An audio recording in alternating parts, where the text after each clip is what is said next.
देखो आज क्लास में हम लोग पढ़ेंगे क्लाइमेट के बारे में, ठीक है। काफी फास्ट पढ़ेंगे क्योंकि ज्यादा डिटेल्स में नहीं जाएंगे। ऊपर ऊपर जो जो इंपॉर्टेंट चीजें हैं वो हम लोग क्लाइमेट और वेदर के बारे में देखेंगे। सबसे पहले हम लोग को पता होना चाहिए, देखिए क्लाइमेट और वेदर के बीच में डिफरेंस क्या होता है।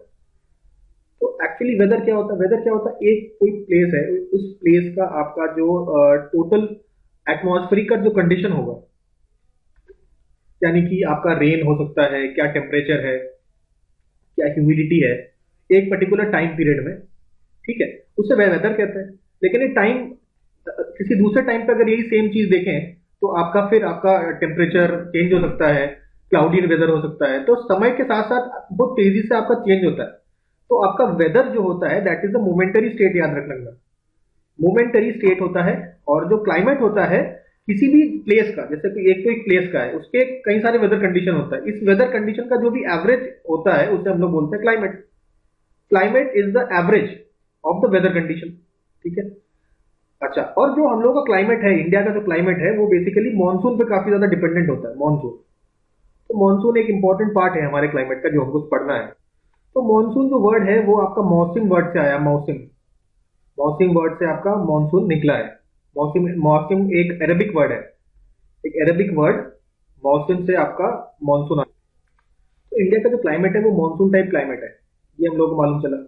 तो मानसून टाइप क्लाइमेट होने के बावजूद भी हम देखते हैं कि अलग अलग रीजन में आपके अलग अलग वेरिएशन है। पूरे इंडिया में मानसून टाइप क्लाइमेट है, लेकिन हर जगह क्लाइमेट सेम नहीं है। जैसे कि अगर हम बात करें भाई, तार डेजर्ट में आपका टेम्परेचर आपका करीबन 55 डिग्री सेल्सियस तक भी पहुंच जाता है। और वहीं आप लद्दाख ले लीजिए, द्रास ले लीजिए, इन सब एरियाज में आपका -45 डिग्री सेल्सियस तक भी चला जाता है। देखिए यहाँ से ट्रॉपिक ऑफ कैंसर पास करता है, ट्रॉपिक ऑफ कैंसर के नीचे हमारा होता है ट्रॉपिकल रीजन। तो ट्रॉपिकल रीजन में आप देखेंगे तो आपका जो वेरिएशन इन द डे होगा काफी कम होगा। मतलब डे और नाइट में जो वेरिएशन है वो ज्यादा डिफरेंट नहीं होता है, ठीक है। और वो सारे रीजन जो आपके समंदर से लगे हुए हैं वहां भी आपके डे और नाइट में वेरिएशन आपका ज्यादा नहीं होता। लेकिन समंदर से जो दूर है, ठीक है, जैसे कि आपका नॉर्थ में दिल्ली ले लीजिए, आपका हरियाणा ले लीजिए, ठीक है। तो ये सब जो रीजन है यहाँ पे आपका एक्सट्रीम क्लाइमेट्स होता है, यानी कि विंटर में आपका काफी ठंड होगा और समर में आपका काफी गर्म होगा। मतलब उसी प्लेस का विंटर्स में तापमान बहुत ज्यादा, समर्स में तापमान बहुत ज्यादा। अच्छा, राजस्थान की बात करें तो वहां ऐसा आपको देखने को मिलेगा कि दिन में टेम्परेचर बहुत हाई होता है और वही नाइट को, डे को हाई होता है और जो आपका नाइट को आपका टेम्परेचर काफी ज्यादा लो चला जाता है। तो इस प्रकार की वेरिएशन हम लोग को देखते हैं। हालांकि पूरा इंडिया एक मानसून टाइप क्लाइमेट है, लेकिन काफी ज्यादा बेसिक रीजनल वेरिएशन आपको देखने में मिल सकता है। तो टेम्परेचर की वेरिएशन के साथ साथ भाई आपको काफी ज्यादा रेनफॉल का भी वेरिएशन देखने को मिलता है। जैसे कि अगर आप मेघालय की रीजन देखेंगे, चाहे चाहे वो चेरापूंजी हो या मौसिन राम हो, वहां पे मौसिन राम, चेरापूंजी मौसिन राम में काफी ज्यादा आप बारिश देखते हैं। लेकिन वही आप जैसलमेर में चले जाइए राजस्थान में, तो आपका रेनफॉल जो है आपका काफी कम है, ठीक है। 10 साल में जितना रेनफॉल आपका इस जैसलमेर में होता है उतना ही एक दिन में रेनफॉल हो जाता है चेरापूंजी और मौसम राम में। तो ये काफी ज्यादा वेरिएशन आपको क्लाइमेट में देखने को मिलेगा इन इंडिया। तो आपका जो क्लाइमेट है वो कौन कौन चीजों पर डिपेंड करता है। सबसे पहले तो देखिए लैटिट्यूड पे डिपेंड करता है। लैटिट्यूड पे डिपेंड इसलिए करता है, जैसे कि हमने बताया ये आपका ट्रॉपिक ऑफ कैंसर है। ट्रॉपिक ऑफ कैंसर के जो नीचे है वो ट्रॉपिकल एरिया है, ऊपर जो है वो सब ट्रॉपिकल है। तो ऑब्वियसली ट्रॉपिकल और सब ट्रॉपिकल में आपको चेंजेस देखने को मिलेगा, ठीक है। जो आपके साउथ में आपके जो सिटीज हैं वहां पे आप टेम्परेचर ज्यादा देखेंगे, एवरेज टेम्परेचर, और इवन आपका वेरिएशन भी बहुत कम होगा इन टेम्परेचर। जबकि आपका उस कंपैरिजन में आप नॉर्थ में देखेंगे तो टेम्परेचर का वेरिएशन आपको काफी ज्यादा हाई देखने को मिलेगा। क्यों ऐसा है, क्योंकि जब साउथ में आप जैसे जैसे इस तरफ बढ़ते हैं, साउथ की तरफ बढ़ते हैं, आप देखिए इक्वेटर के पास जा रहे हैं ना, इक्वेटर के पास जाने पर टेम्परेचर आपका राइज होता है कि नहीं। तो ये सबसे पहला वेरिएशन आपका लैटिट्यूड की वजह से होगा। तो दूसरा वेरिएशन होगा वो माउंटेन की वजह से होगा। जो भी माउंटेन जो रीजन है, जैसे कि हिमालय वाला रीजन, यहाँ ऑब्वियसली टेम्परेचर आपको कम देखने को मिलेगा, माउंटेन रीजन में टेम्परेचर कम होता है, ठीक है। तो माउंटेन में आप देखेंगे हिमालयाज। और उसके बाद थर्ड आपका रीजन है आपका ऑल्टीट्यूड। ऑल्टीट्यूड हमने अभी भी डिस्कस किया। देखिए हाई टेम्परेचर पे जाने पर, सॉरी हाई, आपका हाइट जैसे ही आपका बढ़ता है टेम्परेचर आपका कम हो जाता है, ठीक है। अच्छा, हिमालय का इफेक्ट का हाइट का तो है ही है, ऑल्टीट्यूड का है ही है, साथ में आपका हिमालय एक प्रकार का शील्ड का काम करता है। देखिए आपके यहाँ से तिब्बत से आपके ठंडी हवाएं इंडिया की तरफ आ नहीं पाती है, क्योंकि हिमालय यहाँ पे प्रेजेंट होता है। हिमालय नहीं होता तो ये आपका कोई भी वेजिटेशन वगैरह इंडिया में नहीं होता, बिल्कुल ठंडा प्रदेश होता, क्योंकि ऊपर से ठंडी हवाएं नीचे आती, लेकिन हिमालय इसको रोक लेता है। तो ये Himalaya is a very important factor which dictates what type of climate there will be in India, ठीक है। इसके अलावा ऑल्टीट्यूड की बात करी। अच्छा, चौथा जो कंडीशन है दैट इज आपका सी। सी का ऐसा सीन रहता है कि सी ज्यादा जल्दी गर्म भी नहीं होता, ज्यादा जल्दी ठंडा भी नहीं होता। तो सी के आसपास जो भी एरिया है वहां आप देखेंगे आपका मॉडरेट टेम्परेचर होगा, मॉडरेट होगा। मॉडरेट का मतलब ये है या गर्मियों में ज्यादा गर्म नहीं, सर्दियों में ज्यादा ठंडा नहीं। लेकिन लैंड की बात करें, लैंड में आपका इजीली हीटअप भी हो जाता है और इजीली आपका टेम्परेचर बढ़ भी जाता है, टेम्परेचर घट भी जाता है। इसलिए जो आपका ये जो नॉर्दर्न प्लेन वाला रीजन है वहां पे आपको एक्सट्रीम क्लाइमेट देखने को मिलेगा। ठीक है, this is the impact of sea. अच्छा, पांचवा हम लोग देखेंगे रिलीफ। रिलीफ का क्या मतलब होता है, जैसे कि माउंटेन है, माउंटेन के वजह से क्या होता है कि आपके रेन बियरिंग क्लाउड्स क्रॉस नहीं कर पाते। तो माउंटेन के एक साइड आपका काफी बारिश होती है लेकिन दूसरे साइड आपका सूखा होता है, ड्राई होता है। ठीक, तो जिस साइड बारिश होती है उसको क्या कहते हैं हम लोग, विंडवर्ड साइड। और जिस तरह जहां ड्राई होता है वहां कहते हैं हम लोग लीवर्ड साइड। तो यहाँ आपका ड्राई है, बारिश नहीं हो रही, यहाँ आपका बारिश हो रही है। तो ऐसा सिचुएशन कहाँ देखने को मिलेगा, देखिए ये वेस्टर्न घाट्स है। वेस्टर्न घाट के ये कोस्टल प्लेन में आपको काफी बारिश देखने को मिलती है। लेकिन इसके इस तरफ जैसे तेलंगाना वाले रीजन में आप देखेंगे बारिश काफी कम होती है। क्यों? क्योंकि ये लीवर्ड साइड में चला जाता है और यहाँ पे आपका साउथ वेस्ट मानसून आता है, यहाँ बारिश करता है और यहाँ आपका सूखा पड़ा रहता है। ठीक है, देखिए मानसून कैसे आता है वो हम लोग समझ रहे हैं यहाँ पे। देखिए ज्यादा डिटेल में यहाँ पे नहीं जाऊंगा क्योंकि मानसून अगर मैं एक्सप्लेन करने लगूंगा तो 2-3 लेक्चर, 4-5 घंटे का लेक्चर तो यूं ही निकल जाएगा। तो बिना उसके डिटेल्स में जाकर हम लोग थोड़ा ऊपर ऊपर समझते हैं क्या है, ताकि छोटा मोटा मतलब वो बहुत ज्यादा इसमें कंसेप्चुअल क्वेश्चन तो नहीं पूछेगा, पूछ भी सकता है लेकिन उसको डिस्कस नहीं कर सकते। ठीक है, बहुत डिटेल में तो बिल्कुल शॉर्ट में डिस्कस करने की कोशिश कर रहा हूँ जितना मतलब मैं मेरे से हो पा रहा है। ठीक है, बाकी हम लोग फैक्ट बेस पे थोड़ा सा रहे फोकस करेंगे आगे चल के, क्योंकि फैक्ट बेस्ड क्वेश्चन पूछता है और वही आपको फंसाएगा। ठीक है, यहाँ आप देखिए एक्चुअली ये ऐसा होता है ना, ये आपका ट्रॉपिक ऑफ कैंसर है, ये आपका ट्रॉपिक ऑफ कैप्रिकॉर्न है। तो एक होता है आईटीसीजेड। ये क्या होता है, देखिए ITCZ is inter tropical convergence zone, inter tropical convergence zone. ठीक है, थोड़ा जबान पे जल गई, सॉरी अबाउट दैट।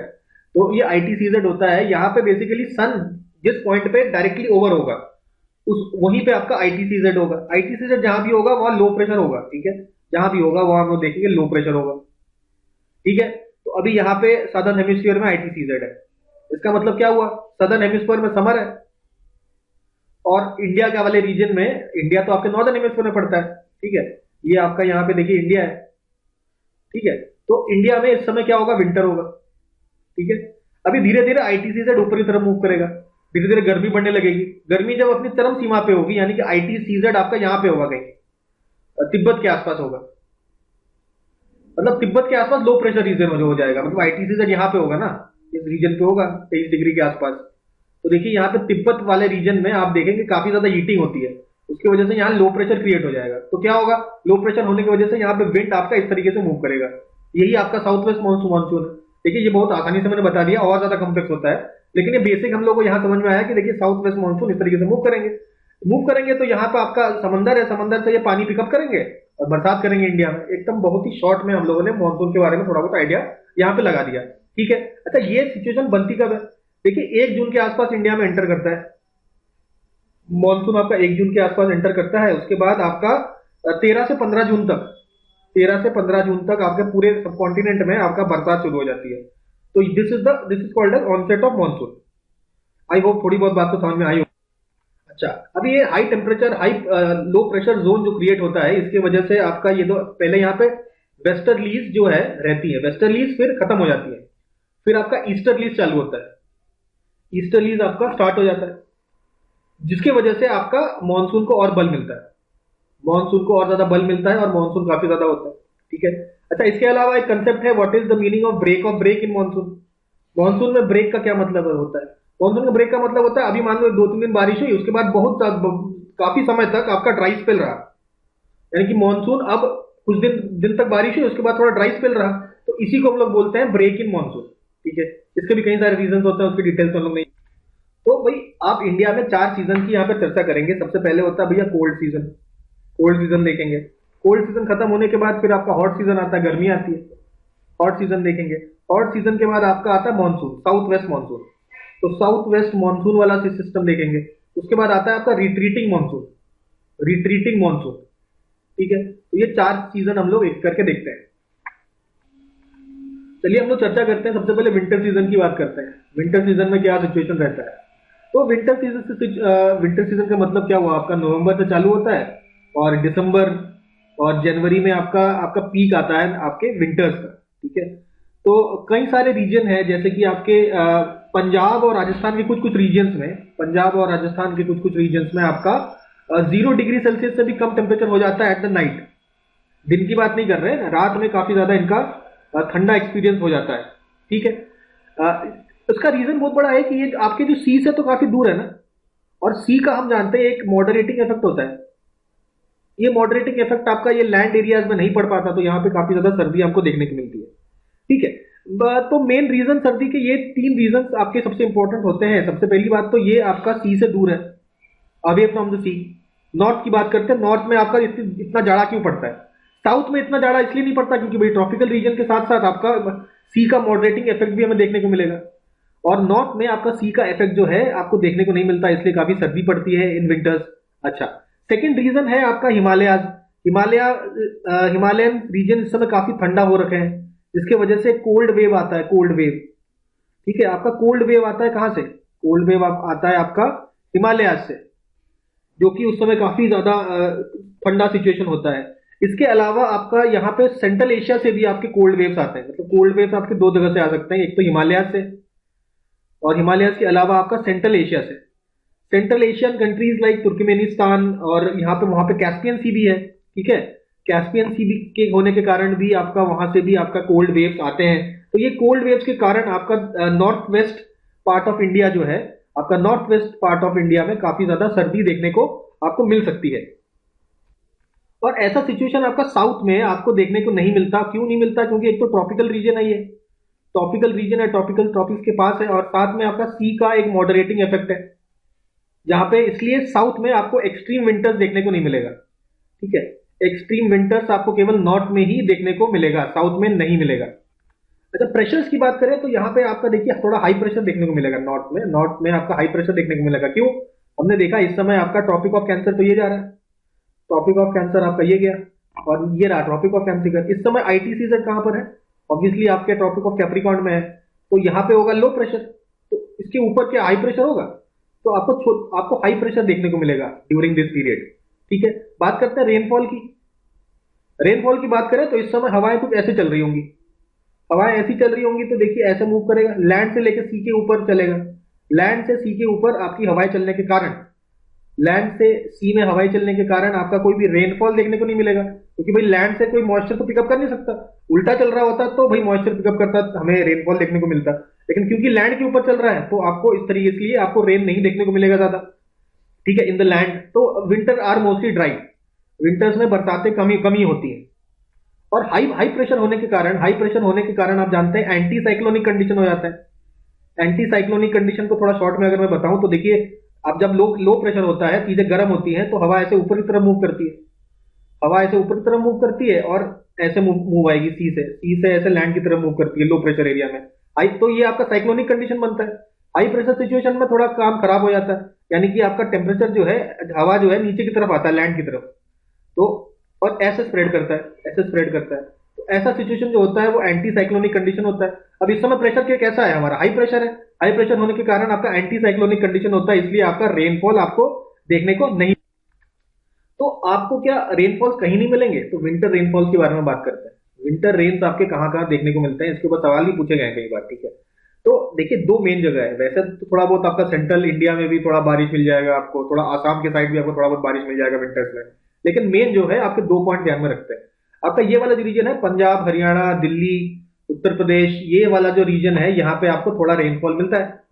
यहाँ पे रेनफॉल क्यों मिलता है? क्योंकि यहाँ पे मेडिटेरेनियन सी से आपके मॉइस्चर लेडन विंड्स इंडिया की तरफ आते हैं उस समय विंटर के टाइम पे। ठीक है, कहां से आते हैं? मेडिटेरेनियन। तो मेडिटेरेनियन सी से ये आते हैं और आपका बारिश करा देते हैं। ठीक है, कौन सी रीजन में? आपका हरियाणा वाले रीजन में, आपका दिल्ली वाला रीजन में, आपका वेस्टर्न यूपी वाले रीजन में आपको बारिश देखने को मिलेगी। ऑब्वियसली पंजाब भी है इसमें, Punjab, Haryana, Delhi, western UP side आपको बारिश मिलती है। और इस बारिश का फायदा किसको होता है? आप उस समय रबी क्रॉप्स है, आपके रबी क्रॉप्स को काफी ज्यादा फायदा मिलता है। बहुत ज्यादा बारिश नहीं होती, मतलब लेस रेनफॉल, लेकिन रेनफॉल होती जरूर है, और जिससे राबी क्रॉप्स को फायदा मिलता है। ठीक है, इसके अलावा रेनफॉल कहाँ पे होता है? इसके अलावा रेनफॉल आपको तमिलनाडु को देखने को मिलता है। कैसे? देखिए, आपका जो हवा है ऐसे फ्लो कर रही है लैंड टू सी, ये हम जानते हैं, लेकिन ये आपका बे ऑफ बंगाल से भी तो कुछ पानी को से फ्लो करेगी हवा। तो ये हवा जो आती है आपका तमिलनाडु पे ऐसे ट्राइक करती है और तमिलनाडु होते हुए बाहर निकल जाती है। तो तमिलनाडु में आपको देखने को मिलेगा विंटर रेनफॉल। तमिलनाडु में विंटर रेनफॉल देखने को मिलता है during October November, from the north east monsoon.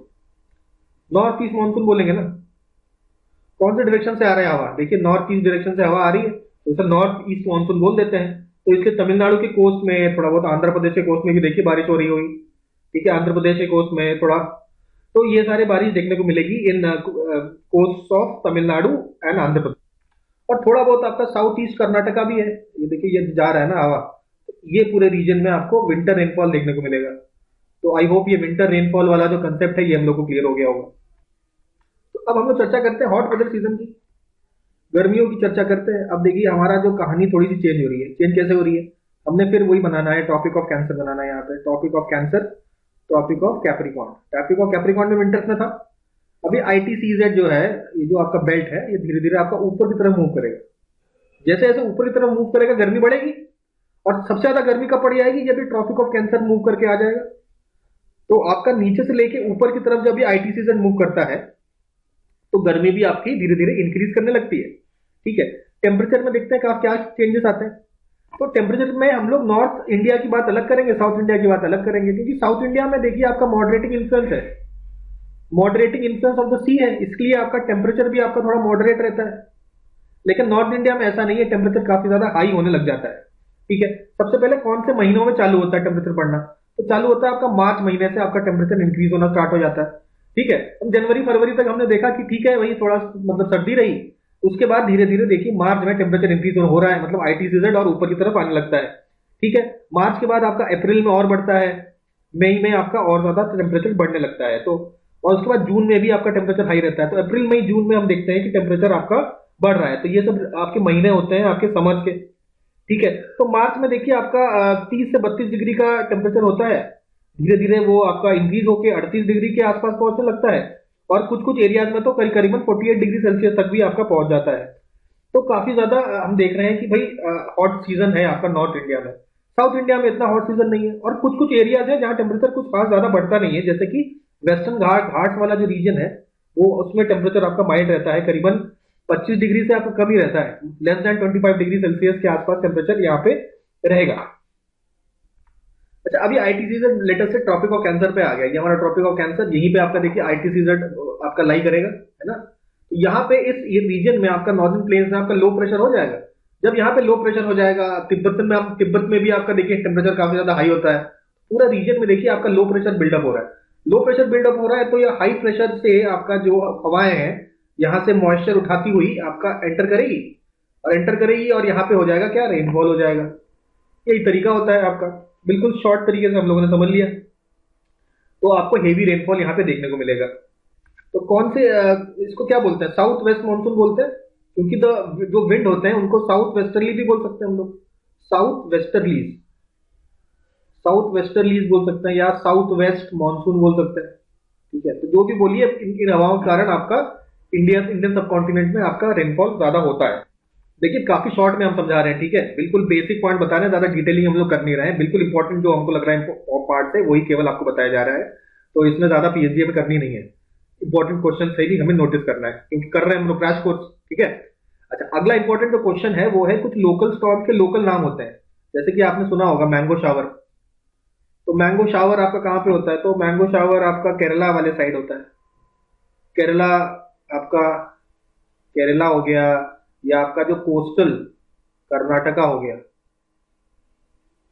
ठीक है, केरला वाले और कर्नाटका वाले जो कोस्टल रीजन्स में जो आपका बारिश होती है उसको बोलते हैं मैंगो शावर। क्यों? क्योंकि उस मतलब इन बारिश की वजह से आपके मैंगो के उत्पादन में काफी फायदा मिलता है। ठीक है, तो इसके वजह से आपके जो मैंगोज हैं वो आपके राइपनिंग हो जाती है, अर्ली राइपनिंग हो जाती है मैंगोज की।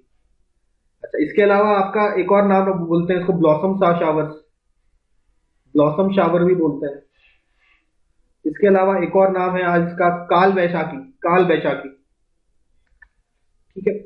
अच्छा, ब्लॉसम शावर कहाँ पे बोलते हैं? तो ब्लॉसम शावर भी आपको केरला में ही बोलते हैं, केरला में बोलते हैं। उस समय आपका जो कॉफी के जो आपके फ्लावर्स हैं वो ब्लॉसम करते हैं बिकॉज ऑफ दीज रेनफॉल, इसलिए इसे ब्लॉसम शावर भी बोला जाता है, मैंगो शावर भी बोला जाता है। काल बैशाखी कहाँ बोला जाता है? काल बैशाखी बोला जाता है आपका बंगाल और आसाम में, बंगाल आसाम में। ऐसा क्योंकि ये जो काल बैशाखी है ये काफी ज्यादा थंडर स्टॉर्म्स, काफी तूफान लेके आते हैं, ठीक है, तो इसलिए नाम जुड़ गया। बैसाख का जो महीना होता है बंगाल में बारिश का महीना बोलते हैं, बैसाख का महीना पता है आपको, इसके सामने काल लगा दिया, मतलब काल मतलब डेथ, मतलब खतरनाक तरीके से आपका रेनफॉल जो होता है उस समय आपका आसाम और वेस्ट बंगाल में, इसलिए बोलते हैं इनको काल बैशाखी। लेकिन फायदेमंद होते हैं किसके लिए? आपका जूट का कल्टीवेशन हो गया या राइस का कल्टीवेशन हो गया आपका आसाम, और चाय के बागान भी तो है आसाम में, देखिए आपके चाय के बागान हो गए, राइस हो गए, जूट हो गए, इसका कल्टीवेशन में काफी ज्यादा फायदा मिलता है काल बैशाखी रेंज की वजह से। अच्छा, और नॉर्थ इंडिया में क्या बोलते हैं? नॉर्दर्न प्लेन्स वाले रीजन में इसको बोलते हैं लू, लू भी बोला जाता है। इसके अलावा आसाम में एक और नाम है आपका बारदोली चीरहा। क्या नाम है? बारदोली चीरहा। तो बारदोली चीरहा कहाँ का है? आसाम का है। लू कहाँ का है? ये देखिए यूपी बिहार वाले जो रीजन है यहाँ पे आपको देखने को मिलेगा, नॉर्दर्न प्लेन्स वाले रीजन में, ठीक है। पूरा आपका यही पूरा आपका हरियाणा पंजाब ये सब जो रीजन है यहाँ पे आपका लू चलती है। तो ये सारे इंपॉर्टेंट पॉइंट्स भी देख लिए हमने लोकल स्टॉर्म्स के बारे में। अच्छा, आपका समर भी देख लिया हमने। समर के बाद हम लोगों ने, सॉरी, पहले विंटर देखा फिर समर देखा। और समर समर का वो टाइम क्या होता है जब ये आईटीसीजेड ऊपर की तरफ चढ़ रहा है, धीरे धीरे समय भी आपका जो टेम्परेचर भी बढ़ता चला जा रहा है। फाइनली जब यहाँ पे पहुंच गया आपका सबसे टॉप मोस्ट रीजन पे आईटीसीजेड, यहाँ पे लो प्रेशर क्रिएट हो गया, तब जाके आपका ऑनसेट ऑफ मानसून स्टार्ट होता है। तो अब आपका तीसरा भी स्टार्ट हो गया आपका क्या? South west monsoon. तो 3 सीजन हो गए आपके साउथ वेस्ट मानसून को। थोड़ा थोड़ा और देखते हैं हम लोग। देखिए साउथ वेस्ट मानसून हमारा तो थर्ड, तीसरा जो हो क्लाइमेटिक कंडीशन है, मतलब तीसरा जो सीजन है साउथ वेस्ट मानसून वाला, वो देखते हैं, ठीक है। अभी क्या हो रहा है हमारा आईटी सीजन कहाँ पर है? देखिए यहाँ पर है नॉर्थ इंडिया में, धीरे धीरे पहुंच रहा है। फाइनली आपका यहाँ पे नॉर्थ इंडिया में आपका ट्रॉपिक ऑफ कैंसर के आसपास वाला रीजन में आपका लो प्रेशर देखने को मिलेगा। समय के साथ साथ ये लो प्रेशर आपका काफी ज्यादा इंक्रीज हो जाता है। एक्चुअली मई में आपका टेम्परेचर हाई हो जाता है, और होते होते ऐसा होता है आपका जून आते आते आपका टेम्परेचर बहुत ज्यादा हाई हो जाता है, और प्रेशर आपका लो प्रेशर एकदम बहुत ज्यादा लो प्रेशर हो जाता है। तो लो प्रेशर होने के कारण क्या होता है कि यहां से ये अट्रैक्ट करता है विंड्स को, ठीक है। अच्छा, और यहाँ पे आप देखेंगे कई सारे आपके वार्म करंट्स भी है, वार्म करंट्स भी है। तो ये लो प्रेशर ये सारे जितने भी हमारे विंड को अट्रैक्ट कर रहा है, विंड यहाँ पे क्या कर रहा है? वार्म करंट के ऊपर फ्लो कर रहा है, और यहाँ पे भी आपका लो जो वाटर है एवापोरेट कर रहा है। तो विंड में ये सारा वाटर वेपर कलेक्ट करके ये धीरे धीरे आगे की तरफ अपना मूव करना स्टार्ट करता है, ठीक है। ऑब्वियसली वार्म करंट के ऊपर मूव करेगा तो भी आप काफी ज्यादा, भाई वार्म करंट का क्या होता है? टेम्परेचर काफी हाई होता है, वहां भी हाई एवापोरेशन देखने को मिलता है, तो वहां से पिकअप कर लेता है ये सारा मॉइस्चर। और जून में आपका ये मानसून जो है हिट करता है, और इसको कहते हैं हम लोग ब्रेक इन मानसून, या मानसून का ब्रेक, या मानसून का बर्स्ट, ठीक है। क्योंकि अचानक से काफी ज्यादा रेनफॉल आपको देखने को मिलता है, अब्रप्ट इंक्रीज इन रेनफॉल होता है, टेम्परेचर आपका काफी हद तक डिक्रीज कर जाता है, करीबन 5 से 8 डिग्री सेल्सियस का टेम्परेचर आपका फॉल देखने को मिलता है, और आपका रेनफॉल आपका देखने को मिलता है। ये आपका साउथ वेस्ट मानसून की कहानी होगी। अगला फिर क्या होता है देखिए, next we talk about retreating monsoon. Retreating monsoon, अब यहाँ पे रह लिया ना, अब इसको वापस जाना है घर, मतलब साउथ की डायरेक्शन में अब आईटी सीजन मूव करने लगा। तो अब जब साउथ की डायरेक्शन में आईटी सीजन मूव करने लग जाएगा तो धीरे धीरे लो प्रेशर यहाँ पे कम होता चला जाएगा, करते करते आगे बढ़ता चला जाएगा, और धीरे धीरे ये आपका मूव करेगा टुवर्ड्स द, ये ट्रॉपिक ऑफ कैंसर है, ये ट्रॉपिक ऑफ कैप्रिकॉर्न है, तो आईटीसी से धीरे धीरे आपका मूव कर रहा है, और फाइनली आपका विंटर्स में जाके यहाँ पे मूव करेगा, ठीक है। तो during the time of October November, तो आईटीसी से लगभग लगभग पहुंच ही रहा है, आप मान लेते हैं कि ट्रॉपिक ऑफ कैप्रिकॉर्न में। तो उस समय यहाँ पे नॉर्थ में आपका टेम्परेचर काफी ज्यादा फॉल करता है। टेम्परेचर फॉल करने की वजह से हमने क्या बताया कि आपका, अच्छा लो प्रेशर तो आपका यहाँ मूव कर गया, तो यहाँ पे क्या हो गया? हाई प्रेशर हो गया, टेम्परेचर डिक्रीज कर रहा है, और आपका प्रेशर, हाई प्रेशर सिचुएशन आपको क्रिएट हो रहा है, तो प्रेशर आपका इंक्रीज कर रहा है, ठीक है। तो यहाँ पे आपका हाई प्रेशर देखने को मिलेगा। अच्छा, हाई प्रेशर होगा तो ऑब्वियसली आपका ये हाई प्रेशर रीजन पे आपका एयर इस तरीके से नीचे की तरफ आता है, और यहाँ पे आप देखिए काफी ज्यादा मॉइस्चर भी है। तो अक्टूबर के महीने में आपका देखो काफी ज्यादा आपका ह्यूमिडिटी भी इंक्रीज हो जाता है, ह्यूमिडिटी काफी इंक्रीज हो जाता है और टेम्परेचर इतना लो नहीं होता उस समय, टेम्परेचर फिर भी इस समय मॉडरेटली हाई रहता है। ठीक है, फिर नवंबर में जाके ठंड पड़ेगी ना प्रॉपर। तो ये जो टाइम ड्यूरिंग अक्टूबर को हम लोग बोलते हैं अक्टूबर हीट, अक्टूबर हीट बोलते हैं। और यहाँ पे आपका काफी ह्यूमिड वेदर, टेम्परेचर भी आपका बहुत कम नहीं होता, तो काफी ज्यादा गर्मी वाला सिचुएशन यहाँ पे देखने को आपको मिलेगा। ठीक है, तो आपका ये जो उसके बाद कुछ समय के बाद आपका टेम्परेचर फिर फॉल कर जाता है नवंबर के आसपास या अक्टूबर एंड में आपका नवंबर टेम्परेचर फिर आपका डिक्रीज करने लग जाता है। अच्छा, यहाँ पे बारिश ऑब्वियसली नहीं होती, हाई प्रेशर सिचुएशन है, लेकिन हमें पता है कि ये आपका जो रीजन है आपका आंध्र प्रदेश, तमिलनाडु के तमिलनाडु का कोस्ट, आंध्र प्रदेश का कोस्ट और आपका साउथ वेस्टर्न कर्नाटका वाला जो रीजन है, यहाँ पे आपका हाई रेनफॉल आपको देखने को मिलेगा इन विंटर्स। और ये नॉर्थ वेस्ट रीजन में हमने देखा कि आपको मेडिटेरियन सी से के वजह से वहां से जो आपका मॉइस्चर लेडेड विंड आता है यहाँ पे आपका रेनफॉल करता है। काफी हद तक यहाँ पे आपको काफी हाई रेनफॉल यहाँ पे देखने को मिलेगा, बहुत ज्यादा वेट होता है, पूरे साल भर यहाँ ड्राई रहता है, लेकिन ड्यूरिंग विंटर्स आपका इस एरिया में काफी रेनफॉल आप देखेंगे। तो ये पूरा हमने सीजन का कहानी समझ लिया। ठीक है, मोस्ट सबसे इंपॉर्टेंट वाला पोर्शन भी देख लीजिए। देखिए, साउथ वेस्ट मानसून देख लिया हमने, जून से चालू होता है और फिर जून में मतलब काफी हद तक आधे महीने में स्प्रेड कर जाता है कोस्टल एरिया रीजन में, लेकिन पूरा मतलब स्प्रेड होने में करीबन जुलाई का टाइम भी लग जाता है आपका। जुलाई टाइम में जाके आपका फाइनली पूरे इंडिया में हर जगह बारिश हो जाती है। फिर आपका अगस्त आता है, सितंबर आता है, ठीक है, बारिश हो रही है बारिश हो रही है, फिर आपका अक्टूबर आ जाता है, अब रिट्रीटिंग होना चालू होगा। अक्टूबर में थोड़ा हीटिंग बढ़ जाएगी तो अक्टूबर हीट बोल देंगे, उसके बाद नवंबर से फिर ठंडी, और नवंबर दिसंबर में आपका रेनफॉल वगैरह चालू हो जाएगा, जो आपका रिट्रीटिंग मानसून हो जाता है। ठीक है, आपका नॉर्थ वेस्ट विंड्स आपके यहाँ पे स्ट्रांग हो जाते हैं। ठीक है, ये तो ये पूरी कहानी हम लोग ने समझ ली ऑफ सीजन। बात करते हैं हम लोग रेनफॉल की, कहाँ कहाँ ज्यादा रेनफॉल होता है। सबसे पहले सबसे ज्यादा रेनफॉल जो होते हैं मोर देन 200 सेंटीमीटर, 200 सेंटीमीटर से अधिक वाले जो रीजन है, ये देखिए ब्लैक में दिखाए गए हैं आपको। तो यहाँ पे आप देख रहे हैं वेस्टर्न घाट वाला रीजन तो है ही, इसके अलावा आपका सब हिमालयन रीजन यहाँ पे आपको थोड़ा थोड़ा जैसे ब्लैक में दिख रहा है। ठीक है, इसके अलावा ये आपका ब्रह्मपुत्रा वैली, ये ब्रह्मपुत्रा वैली है, और ये आपका गारो खासी, जयंतिया, त्रिपुरा, ये सारे रीजन। और कुछ कुछ रीजन में तो ऐसे भी हैं जिनको 1000 सेंटीमीटर से भी ज्यादा आपका रेनफॉल मिलेगा, जैसे कि आपका गारो हिल्स, गारो खासी जयंतिया हिल्स मेघालय में कई जगह आपको मोर देन 1000 सेंटीमीटर भी मिलता है। ये सारे आपके हाई रेनफॉल वाले हैं, these are the region of high rainfall. ठीक है, इससे हम थोड़ा मीडियम रेनफॉल आपका यहाँ पे देखेंगे हम लोग। तो मीडियम रेनफॉल वाला रीजन यहाँ पे आप देख सकते हैं उड़ीसा, वेस्ट बंगाल, आपका ये थोड़ा शिवालिक वाला रीजन, मतलब थोड़ा सा प्लेन्स वाला रीजन, यहाँ भी आपको हाई रेनफॉल दिखेगा। उत्तराखंड, सॉरी बिहार हो गया, झारखंड हो गया, वेस्ट बंगाल, उड़ीसा, छत्तीसगढ़ वाला रीजन। ठीक है, ये फुल रीजन जो आपको शेड में दिख रहा है, ये ऐसे ये वाला जो शेड वाला रीजन दिख रहा है, ये आपका मीडियम लेवल रेनफॉल देखने को मिलेगा आपको, करीबन 100 से 200 सेंटीमीटर के बीच में, बिटवीन 100 टू 200 सेंटीमीटर। ठीक है, इसके बाद आप बात करते हैं लो जो रेनफॉल है वो कहाँ कहाँ देखने को मिलेगा। लो रेनफॉल रीजन में आप देखिए हरियाणा पंजाब वाला रीजन है, यहाँ पे हरियाणा पंजाब वाला रीजन है, थोड़ा उत्तर प्रदेश वाला रीजन आ गया, ये आपका मध्य प्रदेश का नॉर्थ मध्य प्रदेश हो गया, थोड़ा महाराष्ट्र का रीजन देखिए, विदर्भ रीजन हो गया, यहाँ पे कम मिलता, कर्नाटका का रीजन हो गया। ठीक है, थोड़ा तेलंगाना का रीजन यहाँ पे हो गया, ये सब आपके लो रेनफॉल वाले रीजन में आ जाते हैं। ठीक है, अच्छा मीडियम रेनफॉल वाले में ये भी है, देखिए तमिलनाडु वाला रीजन भी है, यहाँ भी आप देख रहे हैं। तो दीज आर लो रेनफॉल वाले region, basically rain shadow area of, ये तो वेस्टर्न घाट का रेन शेडो वाला रीजन है ना, यहाँ पे कम बरसात हो रही है, और यहाँ पे तो और कम बरसात हो रही है, देखिए कर्नाटका महाराष्ट्र वाले इस रीजन में, दीज आर लो। ठीक है, लेस देन 60 सेंटीमीटर होगा लो रेनफॉल, इनएडिक्वेट रेनफॉल।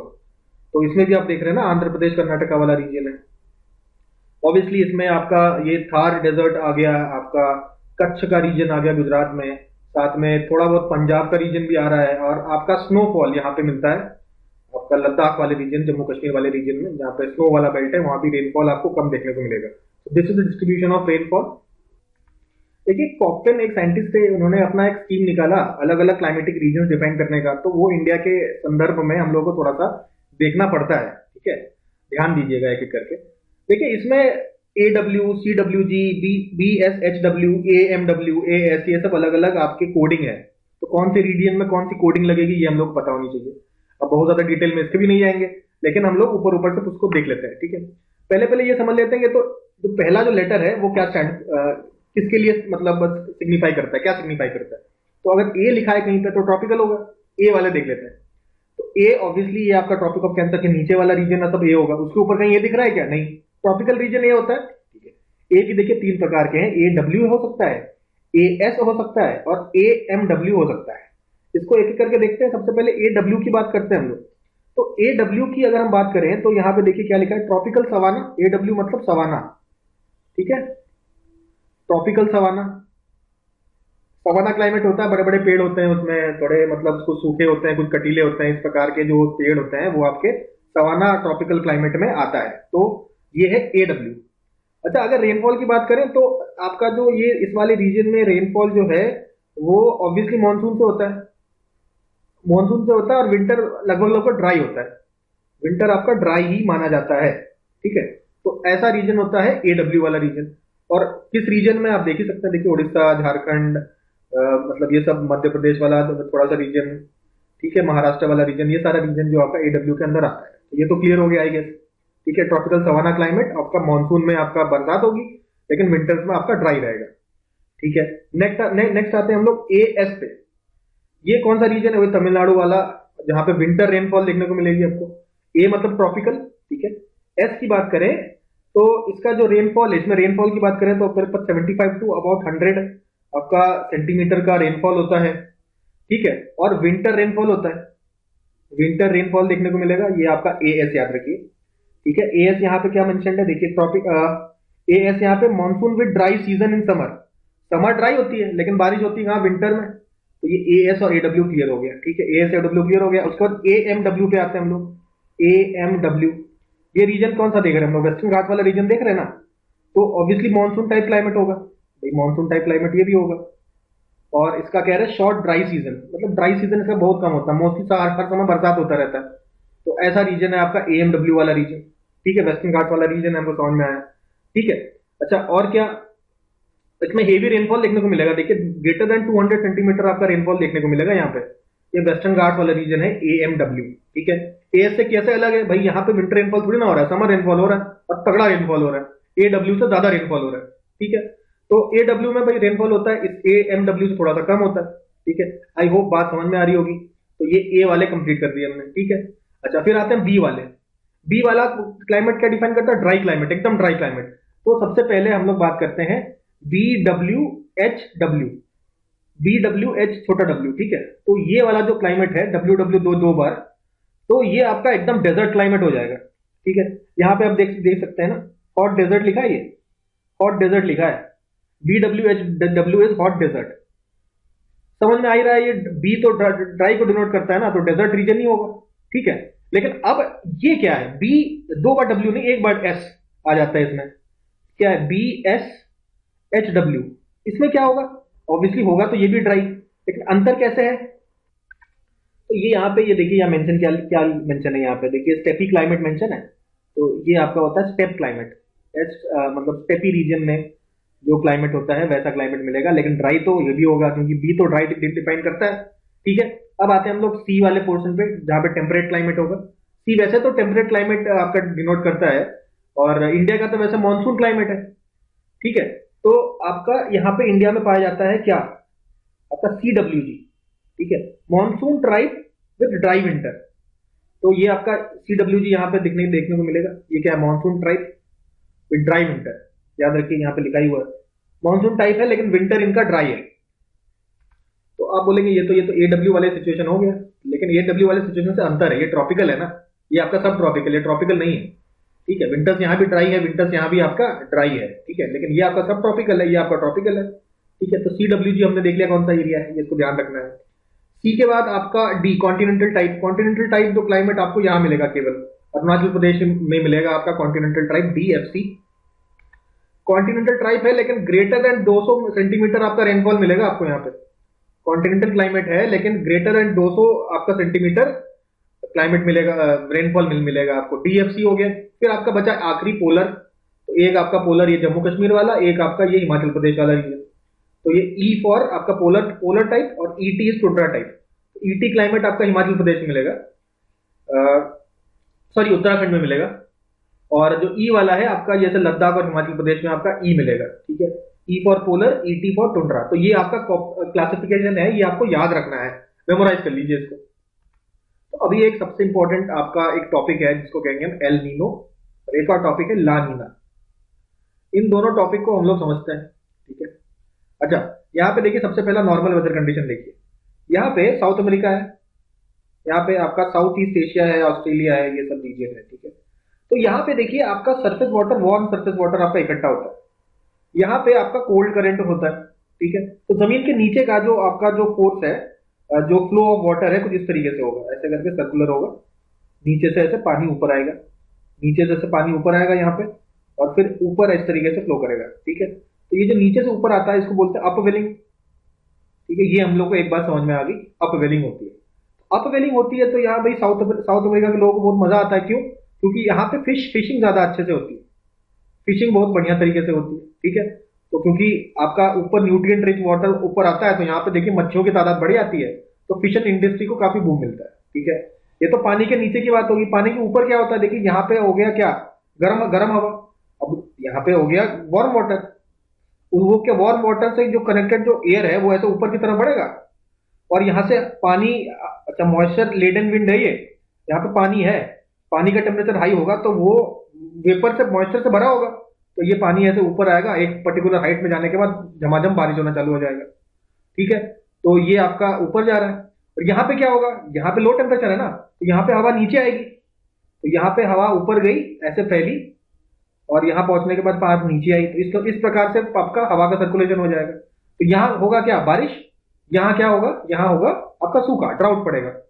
और यहाँ पे पेरू में आपका ड्राउट की वैसे भी इनको काफी ज्यादा आदत है, तो इनको कोई दिक्कत भी नहीं होती है। तो ऐसा सिचुएशन आपको देखने को मिलता है। यहाँ पे कैसा प्रेशर हो जाता है आपका, लो प्रेशर हो जाता है, और यहाँ पे हो जाएगा आपका हाई प्रेशर हो जाएगा, और यहाँ पे ड्राउट होगा, यहाँ पे रेन होगा, ठीक है। अच्छा, अब इसका इंडिया पे क्या इफेक्ट पड़ेगा, देखिए ये आपका मेडागास्कर है, यहाँ पे आपका मैस्केरेन है, मैस्केरेन आइलैंड यहाँ पर कहीं पे होता है। तो यहाँ पे भी आपका हाई प्रेशर जनरेट होगा, हाई प्रेशर जनरेट होगा। और इस समय मानसून जब आता है तब यहाँ पे इंडिया में लो प्रेशर हो जाएगा, गर्मी है, मतलब जबरदस्त गर्मी है यहाँ पे, तो high pressure to low pressure इस तरीके से फ्लो करेगा।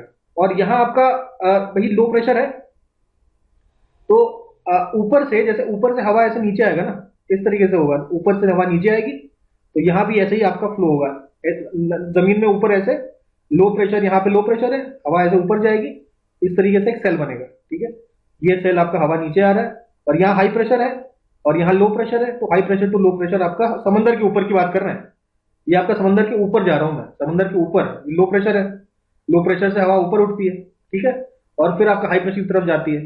तो ये सारा हवा जो यहाँ पे इकट्ठा हो रहा है, और यहाँ पे इंडिया इंडिया से भी देखिए हाई प्रेशर ऐसा ये हवा के ऊपर इस तरीके से आएगा, नीचे डिसेंड करेगा, और फिर पानी के ऊपर इस तरीके से मूव ऑन करेगा इंडिया की तरफ। तो यहाँ ज्यादा इकट्ठा हो रहा है ना हवा, और फिर पुशअप हो रहा है इंडिया की तरफ, तो यहाँ पे इंडिया में जाके ये फिर मानसून आपका कर देते हैं। तो नॉर्मल हम लोगों को समझ में आ गया, नॉर्मल सिचुएशन में क्या होता है, यहाँ हाई प्रेशर हो गया, यहाँ लो प्रेशर हो गया। भाई देखिए जमीन का और हवा का अलग अलग है ना, हवा यहाँ हल्की हुई तो यहाँ ऊपर गई, ये आपका पानी नीचे की तरफ यहाँ पे आ रहा है, high pressure to low pressure, ठीक है। भाई लो प्रेशर से हवा ऊपर की तरफ जाती है हवा, और अगर मैं ओशन करंट की बात कर रहा हूं तो हाई प्रेशर से आपका लो प्रेशर की तरफ मूव करता है। आई होप बात समझ में आ रही होगी, एरो का डिफरेंस समझिए। ये जो एरोस बना रहा हूं ये विंड है, ये आपका ओशन का करंट है, ठीक है, कंफ्यूज नहीं होइएगा, ये आपका ओशन करंट है।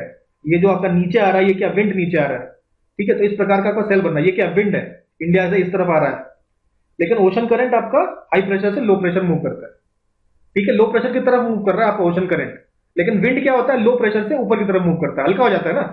तो ये सिचुएशन आई होप समझ में आ रही होगी आपको, ठीक है, क्योंकि ये क्रैश कोर्स है तो और ज्यादा मैं डिटेल में जाऊंगा नहीं है, ठीक है। आई होप ये बात समझ में आ गई होगी। अब हम लोग एल नीनो वाला कंडीशन देखते हैं। तो एल नीनो वाले कंडीशन में क्या होता है, उल्टा सिचुएशन हो जाता है। यहां पे हो जाती है गर्म हवा, यहां पे गर्म हवा हो जाती है, ठीक है। यहां पे गर्म हवा होने, अब आप बोलोगे क्यों होती है, ये नहीं पता, हो जाती है। यहां पे ऐसा सिचुएशन आता है आपका 3 से 7 साल बाद कि आपका उल्टा सिचुएशन हो जाता है। तो यहां गर्मी हो जाएगी, गर्मी के कारण क्या होगा, यहां लो प्रेशर हो जाएगा, और ऑस्ट्रेलिया के आसपास यहां हाई प्रेशर हो जाएगा, ठीक है। तो ऑस्ट्रेलिया के ऊपर ऐसे अपवेलिंग होगी, ठीक है, यहां पे अपवेलिंग नहीं होगी ना। तो यहां पे अपवेलिंग नहीं होगी तो यहां क्या, फिशिंग जो भी आपका हो रहा है, फिशिंग जो भी हो रहा है वो चौपट हो जाएगा, ठीक है। फिशिंग आपका यहाँ पे चौपट हो जाएगा, और यहाँ पे देखिए हाई प्रेशर हो गया। अच्छा, हवा किस तरीके से बहेगी, भाई यहाँ पे लो प्रेशर है तो हवा ऐसे ऊपर जाएगी, तो इस तरफ आएगी, फिर यहाँ हाई प्रेशर में नीचे आ चली जाएगी। तो यहाँ पे जब हवा ऊपर चली आ रही है, मॉइस्चर से भरी हुई हवा, तो यहाँ आपका झमाझम बारिश करेगा कि नहीं, यहाँ आपका रेन हो जाएगा। लेकिन यहाँ पे हो जाएगा सूखा पड़ जाएगा, ड्राउट पड़ जाएगा, ठीक है, ये यहाँ पे आपका ड्राउट वाली सिचुएशन हो जाएगी। देखिए वर्ल्ड मैप पे देखते हैं, यहाँ पे क्या हो गया, यहाँ पे हाई प्रेशर होता था ना, हाई प्रेशर नहीं, यहाँ पे लो प्रेशर हो जाएगा, यहाँ पे आपका हाई प्रेशर हो जाएगा।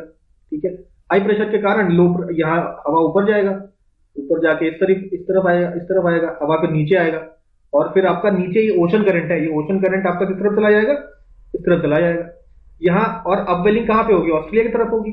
यहाँ अपवेलिंग नहीं होगी, कोई भी मच्छी पालन का होगा नहीं, यहाँ पे हाई प्रेशर है। मैस्टर्न, अच्छा इंडिया के मानसून में क्या फर्क पड़ेगा, देखिए यहाँ पे हाई प्रेशर है, यहाँ पे लो प्रेशर है। ठीक है, तो यहाँ पे तो ओशन करंट जाएगा ही जाएगा। ठीक है, यहाँ पे जो सेल बनता है ना, लो प्रेशर से हवा ऊपर गई, इस तरफ आई, नीचे आई, यहाँ पे हाई प्रेशर में नीचे आ गया, फिर यहाँ ओशन करंट चला गया इंडिया की तरफ, ये तो होगा।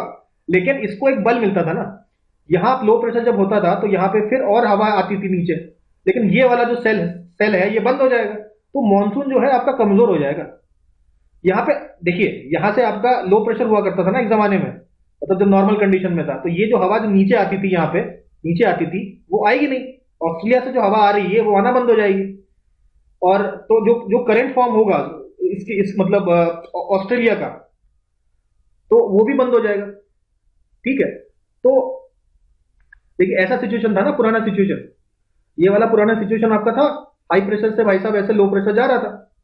ठीक है, आपका ओशन करंट, तो ये भी जाना आपका बंद कर देगा, और ये पूरा जो आपका सेल है, ये सेल आपका बंद हो जाएगा। ये सेल अगर बंद हो जाएगा तो आपका जो मानसून है, ये जो मानसून आपको देखने को मिलेगा यहाँ पे काफी वीक देखने को मिलेगा। तो वीक मानसून, तो एल नीनो की वजह से इंडियन मानसून क्या होता है, एल नीनो की वजह से इंडियन मानसून जो है वो आपका काफी कम हो जाता है। ऑस्ट्रेलिया में क्या पड़ रहा है, ड्राउट, सूखा पड़ रहा है। ड्राउट के कारण आपके फॉरेस्ट फायर हो रहे हैं, ऑस्ट्रेलिया में फॉरेस्ट फायर हो रहे हैं, और यहाँ पे मच्छी पालन का बहुत बढ़िया सिस्टम चल रहा था, इंडस्ट्री चल रही थी, वो चौपट हो गई। एल नीनो के कारण, चाहे आपका साउथ ईस्ट एशिया देख लीजिए, चाहे इंडिया देख लीजिए, चाहे आपका पेरू देख लीजिए, हर जगह दिक्कत ही दिक्कत है। अब बात करते हैं लानीना। भाई लानीना में क्या होता है, देखते हैं। लानीना में यही सेम सिचुएशन होता है, जो नॉर्मल कंडीशन में सिचुएशन होता है ना, लानीना में वही सेम सिचुएशन होता है। भाई यहाँ लो प्रेशर, यहाँ हाई प्रेशर, ठीक है, यहाँ पे सूखा, यहाँ पे आपका रेन होगा, और ये सारी चीजें होंगी। ठीक है, और आपका जो ओशन करंट आपका यहाँ जब इस तरफ आएगा, आपका वार्म करंट जो है इस तरफ आके जमा हो जाएगा, तो ये आपका वार्म वार्म क्या कहते हैं, ओशन ओशन हो जाएगा। ठीक है, लेकिन इसकी जो स्पीड है ना, इसकी जो स्पीड है, ये जो सर्कुलेशन हो रहा है आपका, ये जो आपका सर्कुलेशन हो रहा है, इसकी स्पीड काफी फास्ट हो जाएगी। जो ट्रेड विंड्स मूव करेंगे, ये जो आपका पेरू करंट जो फ्लो हो रहा है यहाँ पे, हमबोल्ट करंट, पेरू करंट, ये कोल्ड करंट है ना, ये आपका और स्पीड से बहेगा, क्योंकि इसके ऊपर के ट्रेड विंड्स फास्ट हो गई हैं, तो यहाँ पे ज्यादा ज्यादा आपका जमा हो जाएगा। तो ये सारा जो बारिश वाला फिनोमेना है, ये काफी इंक्रीज कर जाएगा, इंटेंसिटी में इंक्रीज कर जाएगा। इंटेंसिटी में इंक्रीज करने पे ऑस्ट्रेलिया में भी आपकी बाढ़ आ रही है, इंडिया में भी बाढ़ आ रहा है, क्योंकि मानसून की तीव्रता जो है, मानसून जो है, मानसून की तीव्रता और ज्यादा इंक्रीज हो जाती है लानीना में। तो एल नीनो में आ जाता है ड्राउट, और लानीना में क्या आ जाता है, फ्लड्स आने लग जाता है। तो अच्छा, और यहाँ पे तो आपको ये यहाँ तो और मजा, और ज्यादा अपवेलिंग हो जाएगी, तो फिश आपका इंक्रीज हो जाएगा। लेकिन फिश इंक्रीज होना क्या अच्छी बात है, आपका देखिए डिमांड सप्लाई पे सब डिपेंड करता है। ठीक है, डिमांड तो उतनी है, लेकिन सप्लाई इंक्रीज हो गई। सप्लाई अगर फिश की इंक्रीज हो जाएगी, तो आपका क्या, जितना आप मतलब डॉलर कमा रहे थे फिशिंग से, वो क्या कम हो जाएगा, प्राइस कम मिलेगा ना आपका, मच्छी का प्राइस आपका बहुत तेजी से फॉल होने लग जाएगा, जिससे यहाँ के जो मछुआरों का जो मुनाफा है, जो आपका प्रॉफिट मार्जिन है, वो भी आपका कम हो जाएगा। तो ला नीना से भी दिक्कत, एल नीनो से भी दिक्कत, नॉर्मल सिचुएशन हम लोगों के लिए बेस्ट है। आई होप मैंने अपना पूरा बेस्ट दे दिया है, तो आई होप मैं आपको समझा पाया होऊंगा। ठीक है, समझ में आया है तो ठीक, नहीं तो जितना बताया उतना याद कर लीजिए, एग्जाम पॉइंट ऑफ व्यू से इंपॉर्टेंट है।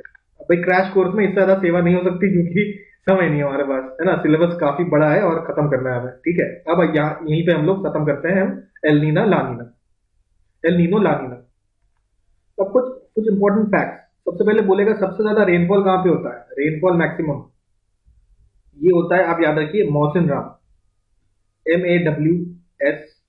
MAWSYNRAM, मौसिन राम आपका मेघालय में है, यहाँ पे होता है। अच्छा, प्लेन्स की बात करें तो if you talk about plains, Ganga plains की अगर मैं बात करता हूं, ठीक है, तो गंगा प्लेन्स की अगर मैं बात करूं तो रेनफॉल जो है, याद रखिएगा, ईस्ट से वेस्ट।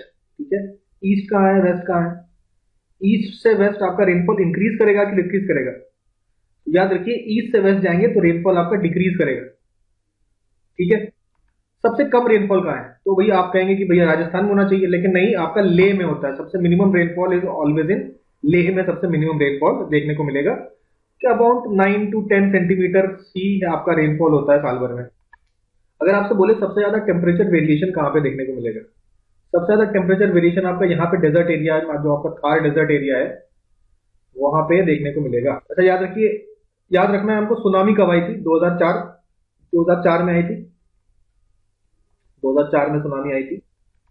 अच्छा, एक और है आपका नॉर्थ इंडिया और साउथ इंडिया की बात करें तो नॉर्थ इंडिया में मॉनसून आर शॉर्टर, छोटे पीरियड के लिए रहती है, और साउथ इंडिया में आपकी लॉन्गर पीरियड के लिए रहती है, क्योंकि भाई यहाँ से एंटर भी कर रहा है, यहाँ से बाहर वापस भी जाना है, तो आपका साउथ इंडिया में ज्यादा देर तक आपका मानसून रहता है as compare to north India. बात करते हैं हम आइसोथर्म की। आइसोथर्म क्या है?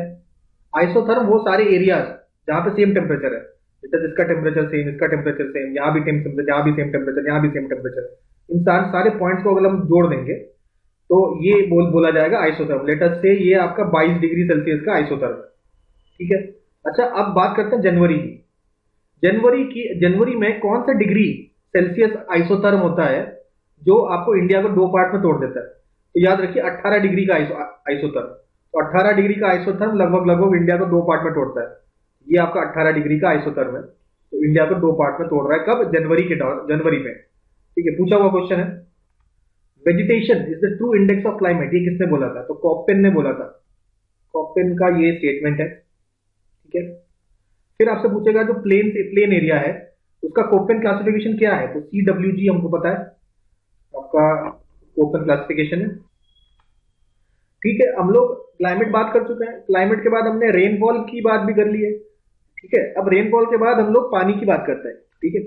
अच्छा, अगर हम बात करें रेनफॉल से तो टोटल साल भर में कितना पानी बरस जाता है? देखिए 4000 किलोमीटर क्यूब आपका पानी साल भर में बरस जाता है, ठीक है। अच्छा, हर जगह पानी है, 71% ऑफ जो हमारा वर्ल्ड है वो पानी है, ठीक है। लेकिन इस 71% पानी में केवल 3% पानी ही है जो आपका क्या है, फ्रेश वाटर, जिसका हम यूज कर सकते हैं। फ्रेश वाटर, बाकी सारा क्या है? बाकी सारा खारा पानी है जो हम यूज में नहीं ला सकते, ठीक है। अच्छा, इंडिया की सिचुएशन तो और खराब है। क्यों? क्योंकि इंडिया का अगर देखें टोटल एरिया, वर्ल्ड का कितना एरिया है? 2.45% एरिया है, बहुत कम, ठीक है। और इस एरिया में पॉपुलेशन वाइज वर्ल्ड का 16% पॉपुलेशन रहता है। और वाटर रिसोर्सेज, जितना टोटल वाटर रिसोर्सेज है, मतलब ये जो 3% वाटर रिसोर्सेज, इसका भी आपका केवल 4% आपका वाटर रिसोर्स आपका इंडिया में है। तो देखिए इंडिया की सिचुएशन खराब इसलिए है कि देखिए पॉपुलेशन ज्यादा है और वाटर रिसोर्स के मामले में इतना ज्यादा नहीं है इंडिया के पास। अच्छा, ये जो पानी जो रेन से आया वो कहाँ कहाँ चला गया? वो या तो रिवर में चला जाता है, या तो फिर आपका लेक में चला जाता है, या पॉन्ड में चला जाता है। ये तीन जगह मेनली आपका ये पानी जाता है, ठीक है। फिर हम लोगों ने रिवर्स मेजर किए, हमने बोला कि भाई रिवर्स में टोटल बहाव कितना है, ठीक है। तो एवरेज फ्लो जो आपका पूरे साल का आता है रिवर्स का, वो आता है 1869 किलोमीटर क्यूब। ये तो बात होगी आपके रिवर्स की, ठीक है। अच्छा, अब हमारे जो जितना भी पानी है उसका आपका कितना परसेंट हम लोग यूज करते हैं? तो जो टोटल पानी आपका रिवर, लेक और पॉन्ड्स में है, इसका 32% ही हम लोग यूज कर सकते हैं, जो कि करीबन 690 किलोमीटर क्यूब के आसपास का होता है। तो इतना हम लोग यूज कर सकते हैं। अच्छा, इन सब पानी में ग्राउंड वाटर कितना है? देखिए वाटर की बात करें तो वाटर दो प्रकार से हो सकता है। तो सरफेस वाटर, एक तो सरफेस वाटर, एक होता है ग्राउंड वाटर। तो ये जो आपका दिख रहा है रिवर्स, लेक और पॉन्ड्स, ये तो ये क्या हो जाएगा? ये सरफेस वाटर होगा। कुछ तो ग्राउंड वाटर भी होगा जो पानी का, जो जमीन के नीचे जमा होगा, ठीक है। तो ग्राउंड वाटर कितना आपका सालाना देखने को मिलता है? सालाना नहीं, मतलब टोटल कितना रिजर्व है आपका कंट्री में? तो 432 किलोमीटर क्यूब के आसपास का आपका ग्राउंड वाटर आपका रिजर्व है। अच्छा, ग्राउंड वाटर के यूसेज के मामले में देखिए यहाँ पे पंजाब हो गया, हरियाणा हो गया और राजस्थान हो गया, ग्राउंड वाटर का काफी ज्यादा इस्तेमाल ये स्टेट करते हैं। और कौन से स्टेट कम करते हैं? देखिए छत्तीसगढ़ हो गया, उड़ीसा हो गया, केरला हो गया, यहाँ ग्राउंड वाटर का इस्तेमाल थोड़ा सा कम होता है रिलेटिवली, मतलब सबसे कम इन तीन स्टेट में ही देखा गया है। अच्छा, इसके अलावा लेक्स, सबसे ज्यादा लेक्स और लगून्स, लेक्स और जो आपके लगून्स है, LAGOON, लेक्स और लगून्स कहाँ ज्यादा देखने को मिलता है? तो देखिए केरला में देखिए आपको लेक्स एंड लगून्स मिलेगा। आपका देखिए यहाँ पे आपका उड़ीसा में देखिए चिल्का लेक वगैरह है, यहाँ मिलेगा। और साथ में वेस्ट बंगाल में आपके कई सारे लेक्स और कई सारे लगून्स देखने को मिलते हैं, और लेक्स एंड लगून्स क्या है, हमारे सरफेस वाटर के रिसोर्सेज, सरफेस वाटर रिसोर्सेज। अच्छा, ग्राउंड वाटर की सिचुएशन थोड़ी सी यहाँ पे अभी हम समझते हैं, कहाँ कहाँ यूज कहाँ करते हैं हम लोग। तो देखिए, आपका ग्राउंड वाटर में से 89% जितना भी ग्राउंड वाटर है वो तो एग्रीकल्चर में यूज हो रहा है, और बाकी बचे 11% ये आपका डोमेस्टिक पर्पज में यूज हो रहा है। डोमेस्टिक पर्पज मतलब पीने के लिए, हाथ धोने के लिए, ये सारी चीजें जो आप निकालते हैं ट्यूबवेल वगैरह से, तो वो ग्राउंड वाटर तो निकाल रहे हैं, वो आपका डोमेस्टिक पर्पज में भी यूज होता है और आपका इंडस्ट्री पर्पज में भी यूज होता है। 89% आपका एग्रीकल्चर में यूज होता है।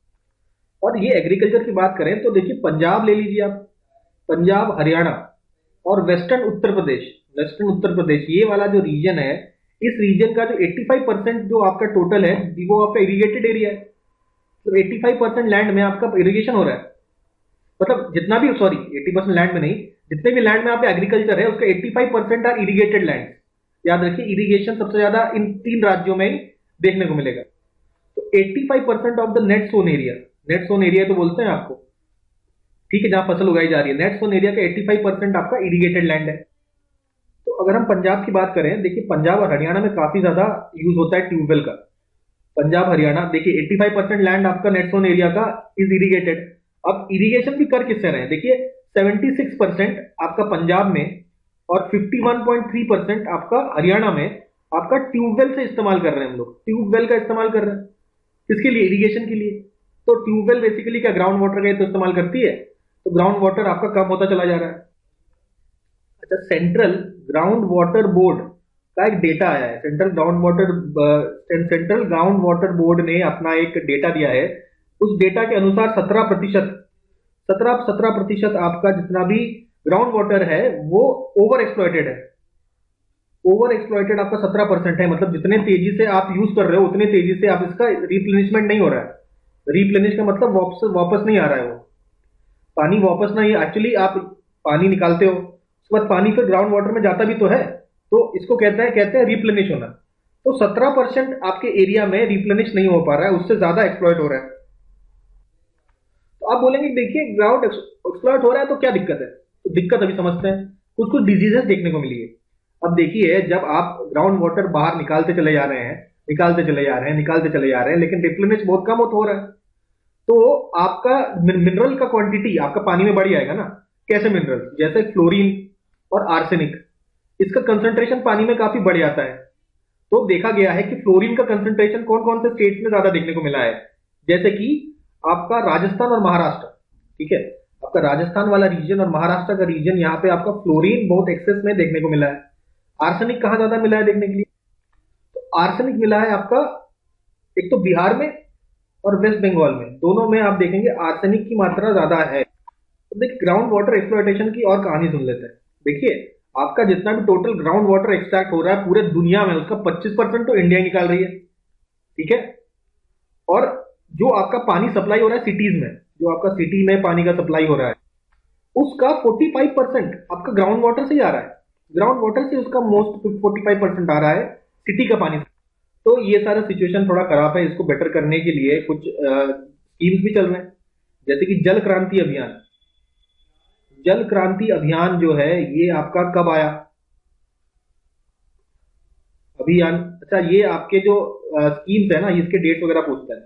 तो जल क्रांति अभियान जो है गवर्नमेंट ऑफ इंडिया लाई थी कब, 2015 और 2016 में, ठीक है।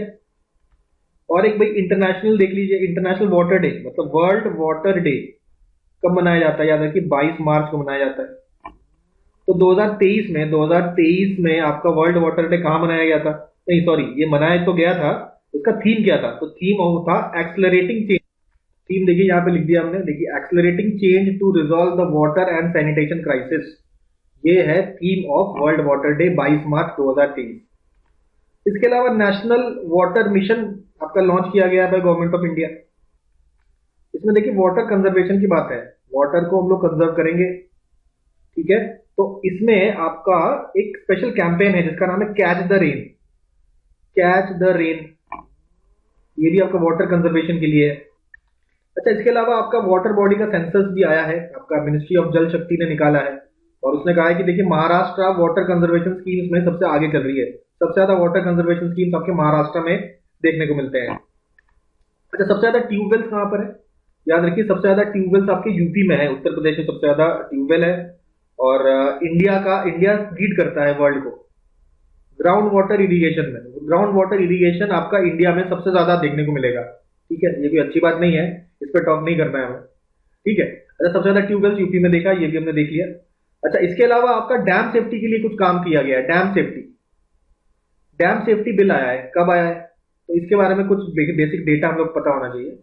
जैसे डैम सेफ्टी बिल कब आया है पूछेगा, तो ये वाला बिल तो था 2019 का। 2019 में ये पास हो गया था, कहां? लोकसभा में पास हो गया था 2 अगस्त को। 2 अगस्त को 2019 में पास हुआ। फिर राज्यसभा ने पास करते करते काफी देर, ये आपका दिसंबर 2 2021 में आपका पास कहां से हुआ? राज्यसभा से पास हुआ, ठीक है। और आपका लोकसभा में पास हुआ 2019 से 2 अगस्त। तो डेट भी पूछ देता है कभी कभी। अच्छा, सबसे ज्यादा डैम्स कहाँ है? तो याद रखिए सबसे ज्यादा डैम्स आपका चाइना बना रहा है, फिर यूएसए, और थर्ड नंबर पे आपका इंडिया। सबसे ज्यादा डैम्स है, तभी उसकी सेफ्टी की बात करी गई है डैम सेफ्टी बिल में। समझते हम लोग डिजास्टर मैनेजमेंट को। तो डिजास्टर क्या होता है? मतलब कोई भी ऐसा जो अकरेंस है जो अनडिजायरेबल है, जो हम चाहते नहीं है कि हो, ऐसा कोई अगर इवेंट हो जाता है जिसको जो हम चाहते नहीं है और हमारे कंट्रोल से बाहर है और अचानक से स्ट्राइक करता है और उससे काफी जान और माल का नुकसान होता है, ऐसे आपके जितने भी इवेंट्स होते हैं उनको हम लोग बोलते हैं डिजास्टर, ठीक है। अच्छा, डिजास्टर अगर होगा तो उसे मैनेज करना पड़ेगा। अच्छा, एग्जांपल देख लेते हैं क्या क्या है। देखिए, वॉल्केनो फूट जाए, अर्थक्वेक आ जाए, उसके बाद आपका सुनामी आ जाए, उसके बाद आपका फ्लड आ जाए, या आपका ड्राउट हो जाए, या आपका लैंडस्लाइड हो जाए। तो ये सारे आपके अलग अलग होते हैं नेचुरल डिजास्टर, ठीक है। अच्छा, होते क्यों हैं? 2 तरीके हो सकते हैं, या तो भाई नेचुरल फोर्सेस की वजह से हो, या तो आपके मैन मेड हो। नॉर्मली तो हमने ये सोचा था कि ये सारे जो अर्थक्वेक वगैरह है मैन मेड कैसे हो सकता है। नेचुरल तो समझ में आता है, नेचुरल फोर्सेस के कारण ये हो रहे हो, लेकिन मैन मेड कैसे हो सकता है? तो आइए देखते हैं। देखिए, भोपाल गैस ट्रेजेडी हमने देखी थी भोपाल में, तो क्या ये मैनमेड नहीं था? मैनमेड था, ये ट्रेजेडी थी, मैनमेड था। इसके अलावा न्यूक्लियर डिजास्टर हो जाता है, जैसे कि चेरनोबिल में हुआ था। चेरनोबिल में आपका न्यूक्लियर डिजास्टर हुआ था, ये भी मैनमेड था, ठीक है। इसके अलावा और भी, जैसे हम लोग ग्लोबल वार्मिंग कर रहे हैं ना, ग्लोबल वार्मिंग कर रहे हैं, आपका क्लोरोफ्लोरोकार्बन कौन रिलीज कर रहा है? ठीक है, क्लोरोफ्लोरोकार्बन रिलीज कर रहे हैं, ग्लोबल वार्मिंग हो रहा है। क्लोरोफ्लोरोकार्बन की वजह से ओजोन में आपका होल हो रहा है। कौन कर रहा है? हम ही लोग कर रहे हैं, ठीक है। इसके अलावा लैंडस्लाइड्स होने के कारण, भाई फोर्सेस नेचुरल तो है ही है, साथ में हम लोग जो डिफॉरेस्टेशन कर रहे हैं, डिफॉरेस्टेशन का मतलब पेड़ काट रहे हैं, उसकी वजह से भी तो कुछ कुछ हो रहा है हमारा डिजास्टर। तो ये सारे आपके मैनमेड हो जाते हैं। और देखिए, पोल्यूशन हम लोग कर रहे हैं। पोल्यूशन हो, चाहे वो एयर पोल्यूशन हो, चाहे वो वाटर पोल्यूशन हो, चाहे वो लैंड पोल्यूशन हो, ये सारे पोल्यूशन हम ही लोग तो कर रहे हैं। तो all these are man made. तो ये सारे मैन मेड एक्टिविटीज की वजह से भी आपका डिजास्टर हमारा होता है, ठीक है। तो इन डिजास्टर्स में भाई सबसे इंपॉर्टेंट जो हम लोग को स्टडी करना है वो है अर्थक्वेक। अर्थक्वेक का हम लोग को स्टडी करेंगे, ठीक है। तो हम हमारा जो पूरा वर्ल्ड है ये आपके टेक्टोनिक प्लेट से बना है। अलग अलग ऐसे प्लेट्स हैं, ये आपके एक प्लेट, ये दूसरा प्लेट, ऐसे करके टेक्टोनिक प्लेट बना है, ठीक है। तो ये प्लेट्स इसके इनके आपस का कुछ कुछ इंटरेक्शन होता है। कभी एक दूसरे के पास जाते हैं, कभी एक दूसरे के दूर चले जाते हैं, या कुछ भी ऐसा इंटरेक्शन होता है। कभी ऐसा ट्रांसफॉर्म बाउंड्री बना देते हैं। देखिए, इसको डिटेल में जान नहीं रहे हम लोग। तो कुछ भी इस प्रकार का सिचुएशन होता है आपका प्लेट के कारण, तो इन एक्टिविटीज के कारण आपका अर्थक्वेक देखने को आपको मिलेगा। क्यों? यहाँ पे आपका एनर्जी एक्यूमुलेट होता है ना, एनर्जी आपका अचानक से एक्यूमुलेट होता है, फिर अचानक से रिलीज हो जाता है, जिसके कारण आप देख सकते हैं कि अर्थक्वेक के अलावा देखिए वॉल्केनिक एरप्शन भी होता है। वॉल्केनो का फटना भी होता है, ठीक है। आपका कोई लैंड आपका जमीन के अंदर धंस जाता है, ठीक है। आपका माउंटेन एक प्लेट दूसरे प्लेट की तरफ मतलब थोड़ा थोड़ा बढ़ता है। जैसे कि आपका देखिए इंडियन प्लेट है, इंडियन जो प्लेट है वो आपका यूरेशियन प्लेट के अंदर ऐसे धंस रहा है, ठीक है। यूरेशियन प्लेट और इंडियन प्लेट आपस में ऐसे टकरा रहे थे, उसकी वजह से भी कुछ कुछ आपका एनर्जी का एक्युमुलेशन और रिलीज होता है, ठीक है। इसके कारण अर्थक्वेक, वॉल्केनो, ये सारी चीजें होती है। ये इंडिया की बात कर रहे हैं हम लोग। तो अभी यहाँ पे हमने देखा ना, इंडियन प्लेट आपका यहाँ पे धस रहा है, ये आपका यूरेशियन प्लेट हुआ करता था, ये आपका इंडियन प्लेट हुआ करता था। इंडियन प्लेट आपका ऐसे यूरेशियन प्लेट की तरफ जा रहा है, ठीक है। इंडियन प्लेट यूरेशियन प्लेट की तरफ जा रहा है, तो आपस में ये फोर्सेस क्रिएट करता है हमारे हिमालय। तो अभी हिमालय क्रिएट कर रहे थे ना, लेकिन ये जो हिमालय बेसिकली आपके यूरेशियन प्लेट और इंडियन प्लेट की बाउंड्री पर लगे हुए हैं, तो ऑब्वियसली इनके इंटरेक्शन तो हो ही रहा है ना। ठीक है, ये इंडियन प्लेट ऐसा कहा जाता है कि आपका एक साल में 1 सेंटीमीटर आपका यूरेशियन प्लेट के में धस जाती है। ठीक है, तो ऐसा हो रहा है, ये इंटरेक्शंस की वजह से आपका अर्थक्वेक देखने में मिलता है। ये पूरा जो जोन है ना आपका, इस पूरे जोन में आपका अर्थक्वेक देखने को मिलेगा, चाहे वो जम्मू कश्मीर से ले लीजिए, चाहे लद्दाख ले लीजिए, हिमाचल प्रदेश, उत्तराखंड, ठीक है, आपका नेपाल का एरिया, वेस्ट बंगाल का दार्जिलिंग एरिया, उसके बाद आपका आसाम का प्लेन अगर आप छोड़ दें तो इसके अलावा आपके 7 स्टेट्स में आपका पूर्वांचल हिमालयाज भी है, इन सब एरियाज में आपका अर्थक्वेक प्रोन एरियाज हैं। ठीक है, तो जम्मू कश्मीर, लद्दाख, हिमाचल प्रदेश, उत्तराखंड, सिक्किम और ये सारी चीज जो स्टेट्स हैं, साथ में ये 7 सिस्टर्स, सारे जो आपके नॉर्थ ईस्ट के स्टेट्स हैं, यहाँ आपको अर्थक्वेक देखने को मिलेगा। इसके अलावा और कहाँ है, देखिए इसके अलावा गुजरात है, गुजरात और महाराष्ट्र में भी देखने को मिला है। ये एक चौंका देने वाली बात है। तो गुजरात और महाराष्ट्र में ऐसा क्या है, ठीक है, गुजरात और महाराष्ट्र में ऐसा क्या है कि यहाँ पे अर्थक्वेक देखने को मिल रहा है? तो ये तो इंडियन प्लेट का ही पार्ट है और ये स्टेबल रीजन है। अभी ये तो रीजन अनस्टेबल है मान लिया, या अर्थक्वेक हो रहा है, ठीक है, लेकिन ये आपका गुजरात महाराष्ट्र वाले रीजन में अर्थक्वेक होने का क्या सेंस है? तो यहाँ पे कुछ साइंटिस्ट ने ऐसा कहा गया है कि आपका जैसे लाटूर है आपका महाराष्ट्र में, ठीक है, आपका ओस्मानाबाद आपका महाराष्ट्र में है। यहां पे क्यों हो रहा है? तो इसका रीजन ये है कि यहाँ पे भीमा नदी है ना, भीमा नदी जो है, भीमा नदी जो महाराष्ट्र में हमने देखा था ना, भीमा नदी कृष्णा नदी का हमें पता है ट्रिब्यूटरी है कृष्णा नदी का। तो कृष्णा नदी का जो ट्रिब्यूटरी भीमा नदी है, वो आपका एक फॉल्ट लाइन डेवलप हो रहा है यहाँ पे एक और फॉल्ट लाइन आपके डेवलप हो रहे हैं, यानी कि प्लेट के अंदर, इंडियन प्लेट के अंदर ही थोड़ा टूट देखने को मिल रहा है। भाई एक प्लेट होती है ना, ऐसा हो सकता है इसके बीच में कुछ क्रैक्स फॉर्म हो जाए, ठीक है, एक दूसरे प्लेट से जैसे टकरा रही है, तो यहाँ तो दिक्कत होगी, लेकिन इस प्लेट के बीच में भी हो सकता है ना थोड़ा सा क्रैक डेवलप हो जाए। तो ये फॉल्ट लाइंस आपके डेवलप हो रहे हैं आपके गुजरात और महाराष्ट्र में। इसके कारण आपके यहाँ पे भी गुजरात महाराष्ट्र में भी अर्थक्वेक देखने को मिला है। कब कब मिला है देखिए, गुजरात की बात करें तो गुजरात में 1819 में पहली बार अर्थक्वेक आया था, इसके बाद 1956 आजादी के बाद 1956 में, और फिर रिसेंटली 2001 में आपका गुजरात में हमने देखा था अर्थक्वेक। ठीक है, तो ये अर्थक्वेक आए थे। इसके अलावा आपका महाराष्ट्र में कब आया था? तो महाराष्ट्र की बात करें तो महाराष्ट्र में 1967 में आपका अर्थक्वेक देखने को मिला था और 1993 में आपका अर्थक्वेक देखने को मिला था। ये सारे डेट्स भी इंपॉर्टेंट हो गए हैं। ठीक है, तो ये बात होगी हमारे इंडियन सब कॉन्टिनेंट में, यहाँ आपको अर्थक्वेक क्यों आ रहे हैं। अब हम लोगों ने स्टार्ट करना स्टडी। भाई कई सारे अर्थक्वेक हुए हैं, तो करीबन 1200 छोटे छोटे अर्थक्वेक्स का हम लोग स्टडी करते हैं। कौन स्टडी करता है? हम लोग का मतलब क्या? तो देखिए आपका मेट्रोलॉजी डिपार्टमेंट है ना, डिपार्टमेंट ऑफ मेट्रियोलॉजी, ठीक है, मीटियोरोलॉजी के अंडर आता है आपका जियोलॉजिकल सर्वे ऑफ इंडिया। तो इसकी एक लेबोरेटरी है आपकी, नेशनल जियोफिजिकल लेबोरेटरी। तो नेशनल जियोफिजिकल लेबोरेटरी ने ये स्टडी किया और इंडिया को विभाजित कर दिया 5 आपके अर्थक्वेक जोन्स में। 5 अर्थक्वेक जोन में 3, 4, 5, ये 5 अर्थक्वेक जोन में देखिए वेरी हाई, एक आपका हाई डैमेज वाले, एक आपका मॉडरेट डैमेज वाले, आपका लो डैमेज वाले और आपका वेरी लो डैमेज वाले, जो आपके जोन इस तरीके से तैयार कर दिया गया है। ठीक है, अच्छा हेवी, जो आपके हेवी डैमेज वाले हैं वो तो यही वाला रीजन है ना, हमें पता है। देखिए इंडो नेपाल वाला बॉर्डर है, यहाँ पे आपको देखने को मिलेगा, काफी ज्यादा हलचल है। ठीक है, आपका बिहार में देखने को मिलेगा, बिहार के नॉर्थ बिहार भी तो कहीं से आ जाता है, तो वहां भी आपको देखने को मिलेगा। नॉर्थ ईस्ट स्टेट में आपको वेरी हाई देखने को मिलेगा, हाई रिस्क डैमेज जोन है। ठीक है, गुजरात महाराष्ट्र ये सारा रीजन हम लोगों को मालूम है। ठीक है, अब हम लोग देखेंगे अर्थक्वेक आ गया है तो उसका मिटिगेशन कैसे करें। ठीक है, तो अर्थक्वेक का मिटिगेशन करने के लिए हम लोग को कुछ बात करनी पड़ेगी, हमें प्रिपेयर रहना पड़ेगा, थोड़ा प्रिपेयर्डनेस बढ़ाना पड़ेगा आपका, अर्थक्वेक प्रिपेयर्डनेस। ठीक है, कि भाई आ रहा है तो हम लोग प्रिपेयर रहे। उसके लिए कुछ काम किए गए हैं, जैसे कि आपका अर्थक्वेक मॉनिटरिंग सिस्टम बना दिया गया है। मॉनिटर करेंगे अर्थक्वेक कब आ रहा है, कब आ रहा है उसको देखने के लिए। इसमें हम लोग जीपीएस का भी इस्तेमाल करते हैं आपका मॉनिटर करने के लिए। ठीक है, उसके बाद सेकंड आप एक मैप बनाएंगे। किसका मैप? आपके वल्नरेबल रीजन्स का मैप, मतलब जो भी इंडिया में वल्नरेबल रीजन्स है उसका मैप बनाना भी जरूरी है, ताकि उस एरिया में हम लोग ज्यादा ध्यान दे सके।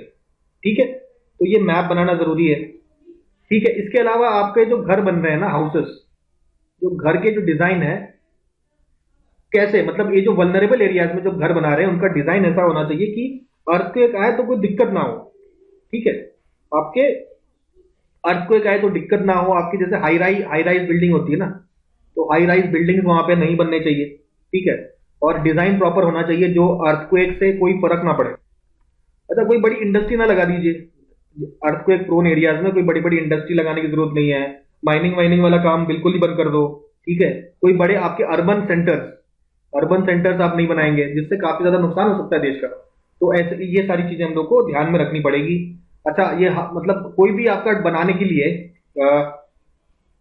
जो डिजाइन भी होना चाहिए, डिजाइन आपका अर्थक्वेक प्रूफ होने के साथ साथ आपका मटेरियल्स आप यूज करिए जो वो लाइट मटेरियल हो।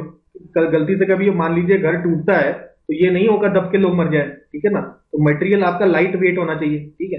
ये सब चीजों का ध्यान रखना पड़ेगा। तो अब ये जो मैप बनाने वाला काम जो है, ऑब्वियसली हमने कुछ कुछ जोन्स तो डिफाइन कर दिए थे, 5 जोन बनाए थे ना हमने। तो अभी रिसेंट में आपका इंडियन मीटरोलॉजिकल जो डिपार्टमेंट है, इसके अंडर आपका bureau of Indian standards BIS ने एक और मैप जारी किया है, जिसमें उन्होंने अर्थक्वेक को 4 जोन्स में डिवाइड किया। याद रखिएगा, तो जियोलॉजिकल सर्वे ऑफ इंडिया है आपका, जियोलॉजिकल सर्वे ऑफ इंडिया ने 5 जोन्स बनाए हैं, और इंडियन मीटरोलॉजिकल डिपार्टमेंट के अंडर आपका BIS ने आपके 4 जोन बनाए, ठीक है। तो ये जो 5 जोन थे, इसका जो जोन 1 जोन 2 को मिला के जोन 2 कर दिया गया है। तो एक जोन 2 है, एक जोन 3 है, एक जोन 4 है और एक जोन 5 है। ये 5 आपके जोन है, इंपॉर्टेंट जोन, और जहां पे अर्थक्वेक आने की संभावना सबसे ज्यादा। सबसे ज्यादा कहां है भाई, देखो जोन 5 में करीबन 10.9% जो पॉपुलेशन है वो आ जाती है, और सबसे ज्यादा इसका इम्पैक्ट देखने को मिल रहा है, ठीक है ना। इसमें देखिए जोन फैक्टर कितना है, जोन फैक्टर ऑफ 0.36 का जोन फैक्टर आपको देखने को मिलेगा, ठीक है।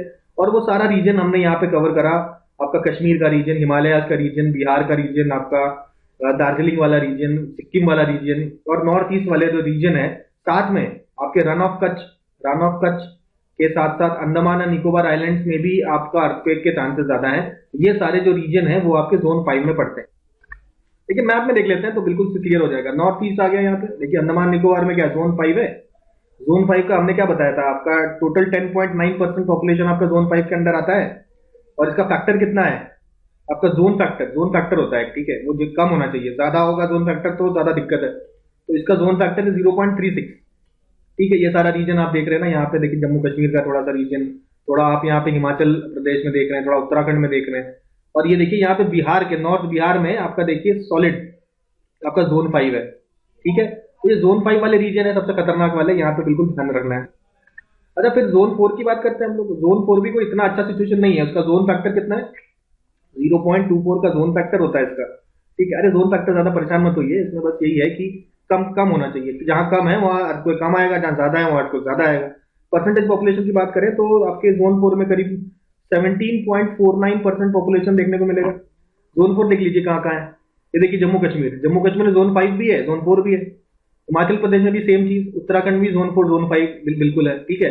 अच्छा, यूपी की बात करें, यूपी में जोन 5 नहीं है, जोन 4 है, जोन 3 है, जोन 2 है, ठीक है।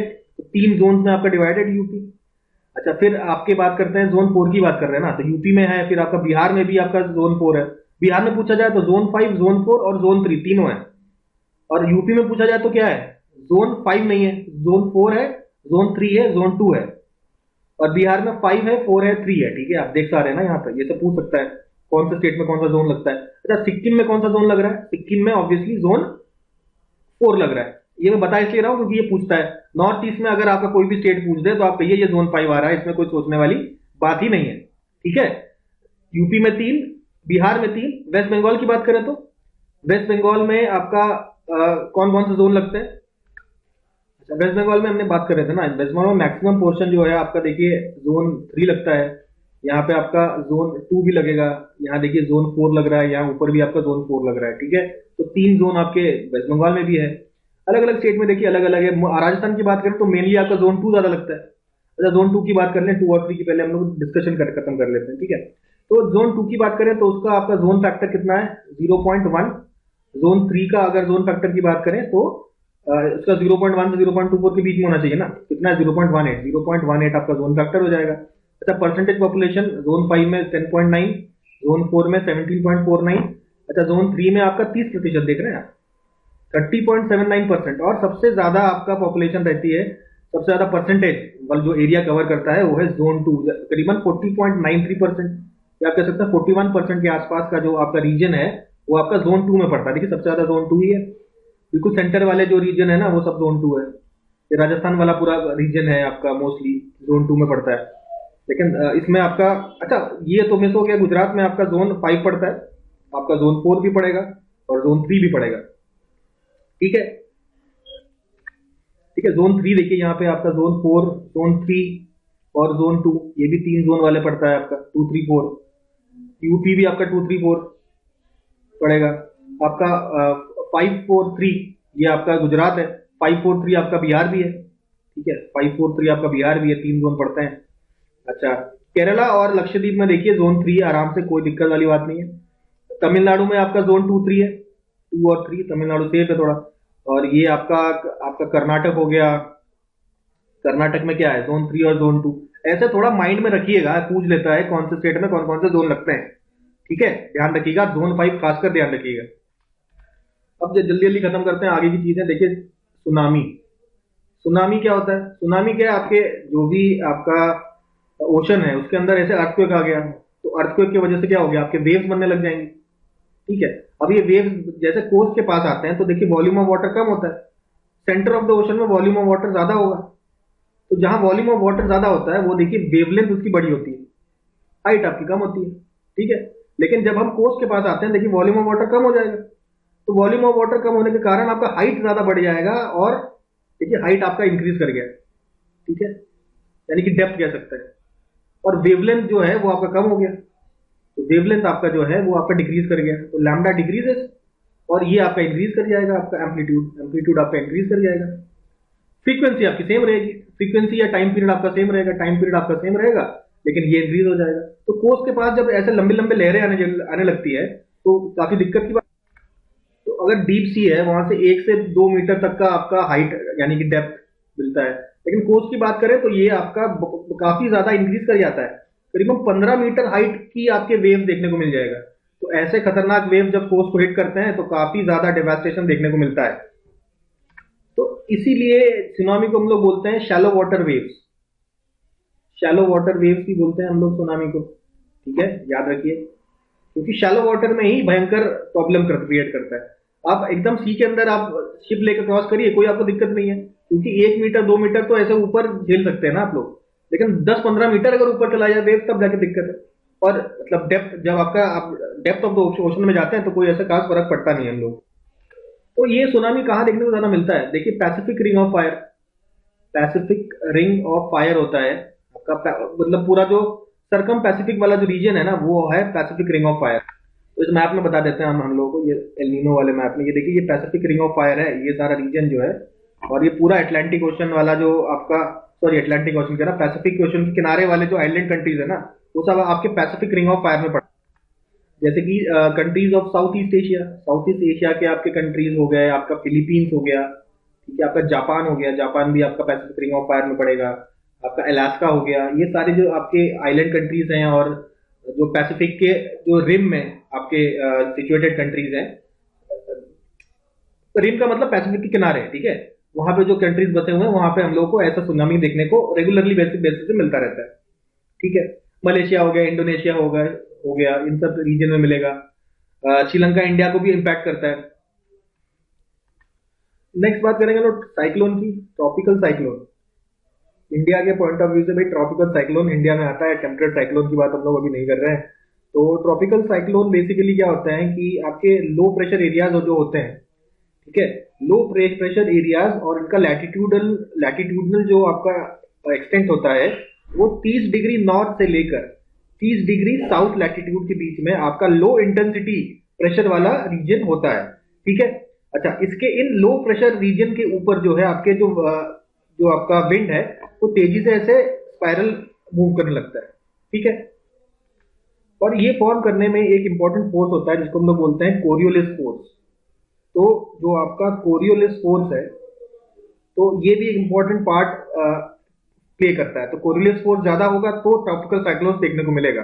अच्छा, कोरियोलिस फोर्स का ऐसा है कि 0 डिग्री जो आपका इक्वेटर है वहां पे इसका जो वैल्यू होता है 0 हो जाता है, और जैसे जैसे इससे आप दूर जाते हैं वैसे वैसे आपका ये आपका डिक्रीज करता है, सॉरी ये इंक्रीज करता है, ठीक है। लेकिन दो चीजें चाहिए ना भाई, ट्रॉपिकल साइक्लोन के लिए लो प्रेशर चाहिए, लो प्रेशर के लिए टेम्परेचर शुड बी हाई। तो भाई हाई टेम्परेचर वाला रीजन भी चाहिए और कोरियोलिस फोर्स भी हमको चाहिए हाई। तो ऐसा रीजन आपके इस रीजन में मिलता है, तो भाई थोड़ा गर्म भी है और साथ में कोरियोलिस फोर्स भी यहाँ पे थोड़ा बहुत प्रॉपर है। इस एरिया में ट्रॉपिकल साइक्लोन्स आपके बनेंगे, ठीक है, क्योंकि दो आपका लो प्रेशर की रिक्वायरमेंट भी पूरी हो रही है और कोरियोलिस फोर्स में भी काफी हद तक बल होता है, ठीक है। बेसिकली कंडेंसेशन का होता है यहाँ पे देखिए कंडेंसेशन टेक प्लेस करता है। कंडेंसेशन के कारण लेटेंट हीट आपका यहाँ पे रिलीज होता है और जिसके कारण ऐसे साइक्लोन्स को और बल मिलता है और ज्यादा ये पावरफुल होते चले जाते हैं, ठीक है। और ज्यादा इसको डिस्कस नहीं करते हैं, तो ये ट्रॉपिकल साइक्लोन्स की वजह से आपका काफी इंपैक्ट होता है। ये आपके जो विंड्स हैं ये अगर काफी ज्यादा स्ट्रांग हो जाएंगे तो जो कोस्टल रीजन्स में काफी डेवास्टेशन क्रिएट कर सकते हैं, डेवास्टेशन क्रिएट कर सकते हैं। बस यही छोड़ते हैं हम लोग, ठीक है। इसके अलावा और क्या क्या होता है देखिए, फ्लड्स। अब ये साइक्लोन का टॉपिक नहीं है ना, ये आपका डिजास्टर मैनेजमेंट का टॉपिक है, तो साइक्लोन में डिटेल में चले जाएंगे तो दिक्कत है, ठीक है ना। फ्लड्स की बात करते हैं, फ्लड्स के अलावा ड्राउट, फ्लड्स ड्राउट ये सारी चीजें मैं मालूम, ठीक है भाई। फ्लड्स फ्लड्स की बात करें तो फ्लड्स को मिटिगेट करने के कई सारे तरीके भी हम लोग यूज कर सकते हैं। क्या क्या चीजें यूज कर सकते हैं, तो दो तरीके होते हैं बेसिकली। एक होता है आपका नॉन स्ट्रक्चर्ड तरीका, ठीक है, एक होता है स्ट्रक्चर्ड तरीका, ठीक है, एक होता है आपका स्ट्रक्चर्ड तरीका, नॉन स्ट्रक्चर्ड तरीका। तो नॉन स्ट्रक्चर्ड तरीका में भाई आपका फ्लड्स को कम करने की कोशिश नहीं करते हैं। फ्लड्स अगर हो गया उससे बचने के लिए क्या क्या कर सकते हैं हम लोग, एक फोरकास्टिंग कर सकते हैं कि फोरकास्ट कर लो फ्लड आने से पहले। इसके अलावा आपका फोरकास्टिंग से क्या होगा, आपका वार्निंग मिलेगी, लोगों को वार्निंग मिल जाएगी, ठीक है। इसके अलावा फ्लड आएगा तो ऐसे शेल्टर्स बना सकते हैं हम लोग, शेल्टर जहां पे लोग जाके रुक सकें, ठीक है। आपका health facilities, health public health facilities बढ़ाइए, उसका बढ़ावा कर दे सकते हैं, ठीक है। तो ये सारी बातें हो सकती है, जोनिंग वगैरह कर सकते हैं, ठीक है। ये आपके नॉन स्ट्रक्चर्ड है। स्ट्रक्चर्ड का मतलब ये है फ्लड फ्लड का इंपैक्ट कम कर दें, मतलब फ्लड के साथ इंटरेक्ट कर रहे हैं हम लोग। तो कैसे, अब एम्बैंकमेंट बना दीजिए, एम्बैंकमेंट बना लीजिए तो फ्लड, जैसे आपका यहाँ पे फ्लड आ रहा है, ठीक है, आपने यहाँ पे वॉल बना लिया तो फ्लड इंपैक्ट ही नहीं कर पाएगा ना, इसको बोलते हैं एम्बैंकमेंट। तो एम्बैंकमेंट की वजह से जैसे यहाँ पे लोग रह रहे हैं ना, एम्बैंकमेंट बना लिया, फ्लड इंपैक्ट ही नहीं कर पाएगा, ठीक है। तो ये सारे चीजें हैं। जैसे आप एक और काम कर सकते हैं, चैनल करेक्शन, चैनल करेक्शन कर सकते हैं। जैसे नदी जा रही है तो उसके मतलब हमने चैनल बना दिया साइड से, तो थोड़ा पानी यहाँ पे डाइवर्ट हो गया, कम हो गया, तो फ्लड का इंपैक्ट भी आपका कम हो जाएगा। तो ये सब काम कर सकते हैं हम लोग फ्लड को मिटिगेट करने के लिए। अब आप मान लेते हैं ड्रॉट, इसका जस्ट उल्टा है, सूखा पड़ा हुआ है, ठीक है। सूखा कब पड़ सकता है, जब बारिश नहीं हो रही है, प्रेसिपिटेशन बोलते हैं, प्रेसिपिटेशन बोलते हैं बारिश को। प्रेसिपिटेशन अगर आपका कम हो, बारिश नहीं हो रही है, तो ये रीजन हो सकता है। या तो आपका एवोपोरेशन जरूर से ज्यादा हो, टेम्परेचर ज्यादा बढ़ गया हो, एवापोरेशन हो जा रहा है, सारा सारा जितना भी पानी जमा है वो सब उड़ जा रहा है, ठीक है, ऐसा सिचुएशन हो सकता है। या सिचुएशन हो सकता है हम लोग ओवर यूटिलाइजेशन कर ले, ओवर यूटिलाइज कर ले पानी को, ठीक है, तो भी आपका ऐसा सिचुएशन देखने को मिलेगा। उससे क्या होगा, तो ग्राउंड वाटर कम हो जाएगा ना, ठीक है। तो भाई ड्राउट में आप देखते हैं राजस्थान में देखिए काफी ज्यादा मतलब एक्सट्रीम ड्राउट देखने को मिलता है। इसके अलावा राजस्थान से थोड़ा कम है आपका, ये आपका एक्सट्रीम केस है, एक्सट्रीम ड्राउट मिलेगा राजस्थान में। उसके बाद सीवियर ड्राउट आपका एमपी में भी देखने को मिलेगा, महाराष्ट्र में भी हम लोग को देखने को मिलता है। साथ में आपका तेलंगाना वाला रीजन देखा ना हमने, तेलंगाना वाला रीजन में आपका मिलेगा, कर्नाटक के कुछ रीजन में भी आपको थोड़ा सा ड्राउट देखने को मिल सकता है, ठीक है। ये आपका सीवियर ड्राउट यहाँ पे देखने को मिलेगा, ये आपका एक्सट्रीम ड्राउट आपका राजस्थान में है। अच्छा, इसके अलावा मॉडरेट ड्राउट आपको कहीं देखने की जगह देखने को मिलता है आपका हरियाणा में, आपका यूपी में देखने को मिलेगा, आपका साउथ यूपी जो आपका बेसिकली एमपी से टच हो रहा है ना। तो भाई एमपी आपका एक्सट्रीम है तो थोड़ा सा इम्पैक्ट साउथ यूपी में भी आपको देखने को मिलेगा ही। तो ठीक है, साउथ यूपी हो गया आपका, ठीक है। आपका गुजरात में देखने को मिल सकता है, आपका झारखंड में, ठीक है, आपका तमिलनाडु में भी आपको थोड़ा बहुत देखने को मिलेगा, कर्नाटका के कुछ रीजन्स में भी आपको ऐसे मतलब क्या कहते हैं मॉडरेट ड्राउट देखने को मिलेगा। तो ये कुछ स्टेट्स की बात कर ली हम लोगों ने, फ्लड और ड्राउट हो गया यहाँ पे। तो इसके बाद हम लोग लैंडस्लाइड की बात कर लेते हैं, लैंडस्लाइड भी आते हैं। लैंडस्लाइड क्या है, जैसे ये आपका पहाड़ है, पहाड़ से आप ऐसे रोड लेके जा रहे हैं, रोड में आपका गाड़ी चल रही है, यहाँ पे अचानक से क्या हुआ, पत्थर गिर के नीचे आ गए, कई सारे पत्थर गिर के नीचे आ गए, ठीक है, तो इसको लैंडस्लाइड बोलेंगे। अच्छा, एवलांच लैंडस्लाइड एक ही जैसा होता है, जैसे एवलांच में आपका ये पत्थर नहीं आते हैं, आपका आइस आ जाता है, आइस लुढ़क के आ गया, आइस में दब गए लोग, तो ऐसा लैंडस्लाइड देखने को मिलता है। देखिए काफी बड़े एरिया में तो नहीं होता, छोटे से एरिया में होता है, लेकिन अनप्रिडिक्टेबल होता है, इसको आप प्रेडिक्ट नहीं कर सकते कब ऊपर से आपके पत्थर नीचे गिर के आ गए, तो इसमें आप क्या कर पाओगे। ठीक है, तो ये जो सिचुएशन है काफी ज्यादा आपकी रिस्की सिचुएशन हो जाता है, तो इसको हैंडल करना पड़ेगा हमको। और लेकिन ये लोकलाइज होता है, लोकलाइज्ड होता है, लेकिन मान लेते हैं कि भाई लोकलाइज है, लेकिन नुकसान तो होता ही है। मान लीजिए यहाँ लैंडस्लाइड हो गया, आपका रास्ता कट गया, अब पहाड़ों में आपकी कोई गाड़ी नहीं जा पा रही है, तो इकोनॉमिक इशू भी हो जाता है आपका। तो यहाँ भी जरूरत है वही सेम चीज, अब मैपिंग करने की जरूरत है, कौन कौन रीजन में आपका लैंडस्लाइड होने की चांसेस ज्यादा है, तो वहां पे थोड़ा सावधानी से काम करने की जरूरत है और ध्यान रखने की जरूरत है। थोड़ा इंफ्रास्ट्रक्चर ज्यादा बनाएंगे वहां पे, तो ये सारे काम हम लोग वहां पे कर सकते हैं। तो ये भी आपके अलग अलग तरीके हो सकते हैं, जैसे आपका high, very high region, very high probability region, उसके बाद हाई प्रोबेबिलिटी रीजन या हाई वल्नरेबिलिटी रीजन, उसके बाद तीसरे नंबर पे आपका मॉडरेट हो गया है। ठीक है, आप चौथे नंबर पे आपका अदर एरियाज।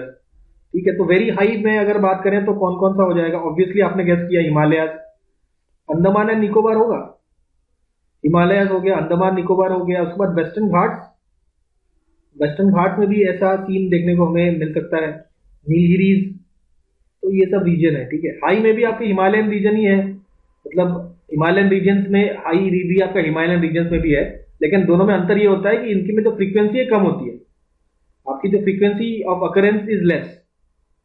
ठीक है, फ्रीक्वेंसी लेस होता है। उसके बाद मॉडरेट की बात करें तो ये आपका अब हिमाचल प्रदेश आ गया, हिमाचल प्रदेश में लद्दाख, तो हिमाचल प्रदेश में आपका लाहौल स्पीति वैली है ना, आपका लाहौल स्पीति वैली, इन सब जगह आपको यहाँ पे देखने को मिलेगा आपका।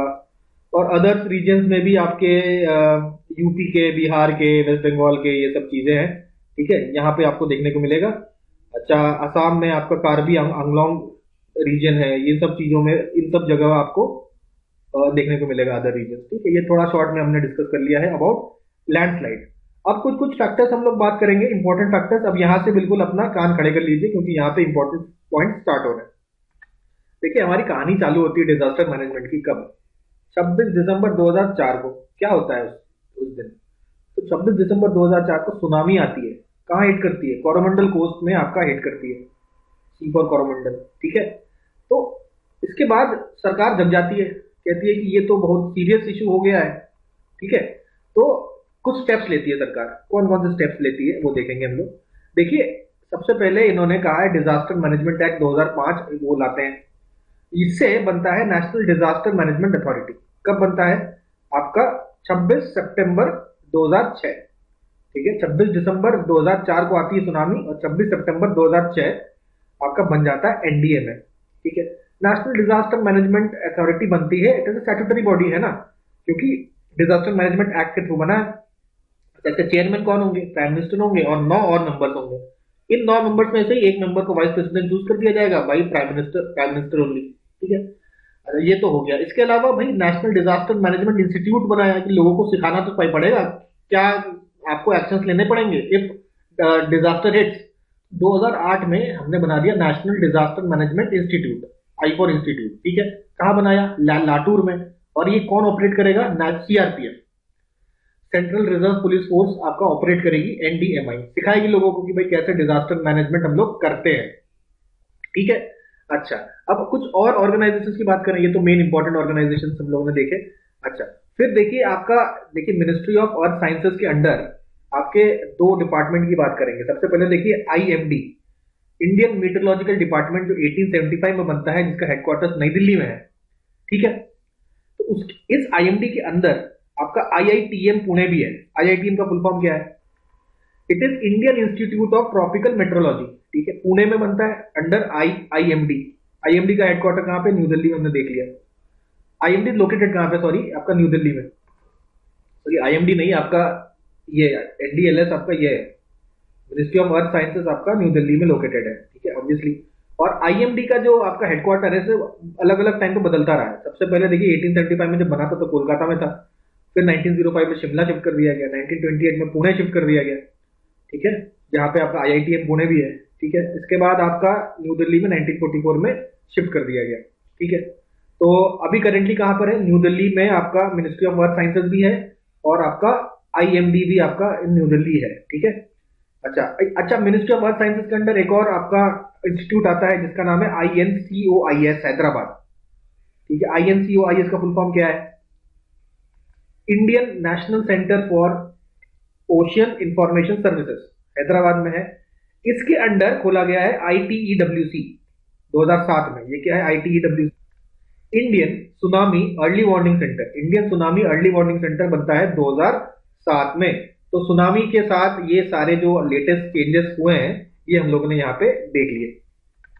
अब एक और इंपॉर्टेंट क्वेश्चन है, देखिए अर्थक्वेक पूछता है, अर्थक्वेक जब आता है तो उस समय एटमॉस्फेयर में देखिए रेडॉन गैस जो है उसकी मात्रा बढ़ जाती है, तो पता लग जाता है कि अर्थक्वेक आने वाला है। अच्छा, कुछ स्केल है जैसे रिक्टर स्केल, तो अर्थक्वेक का मैग्नीट्यूड क्या है ये कौन बताता है? ये आपका बताता है रिक्टर स्केल, बताता है मैग्नीट्यूड। और मर्केली स्केल एक और होता है, ये भी अर्थक्वेक का इंटेंसिटी मेजर करने के लिए, अर्थक्वेक इंटेंसिटी मेजर करने की मर्केली स्केल और रिक्टर स्केल, तो ये दोनों स्केल के बारे में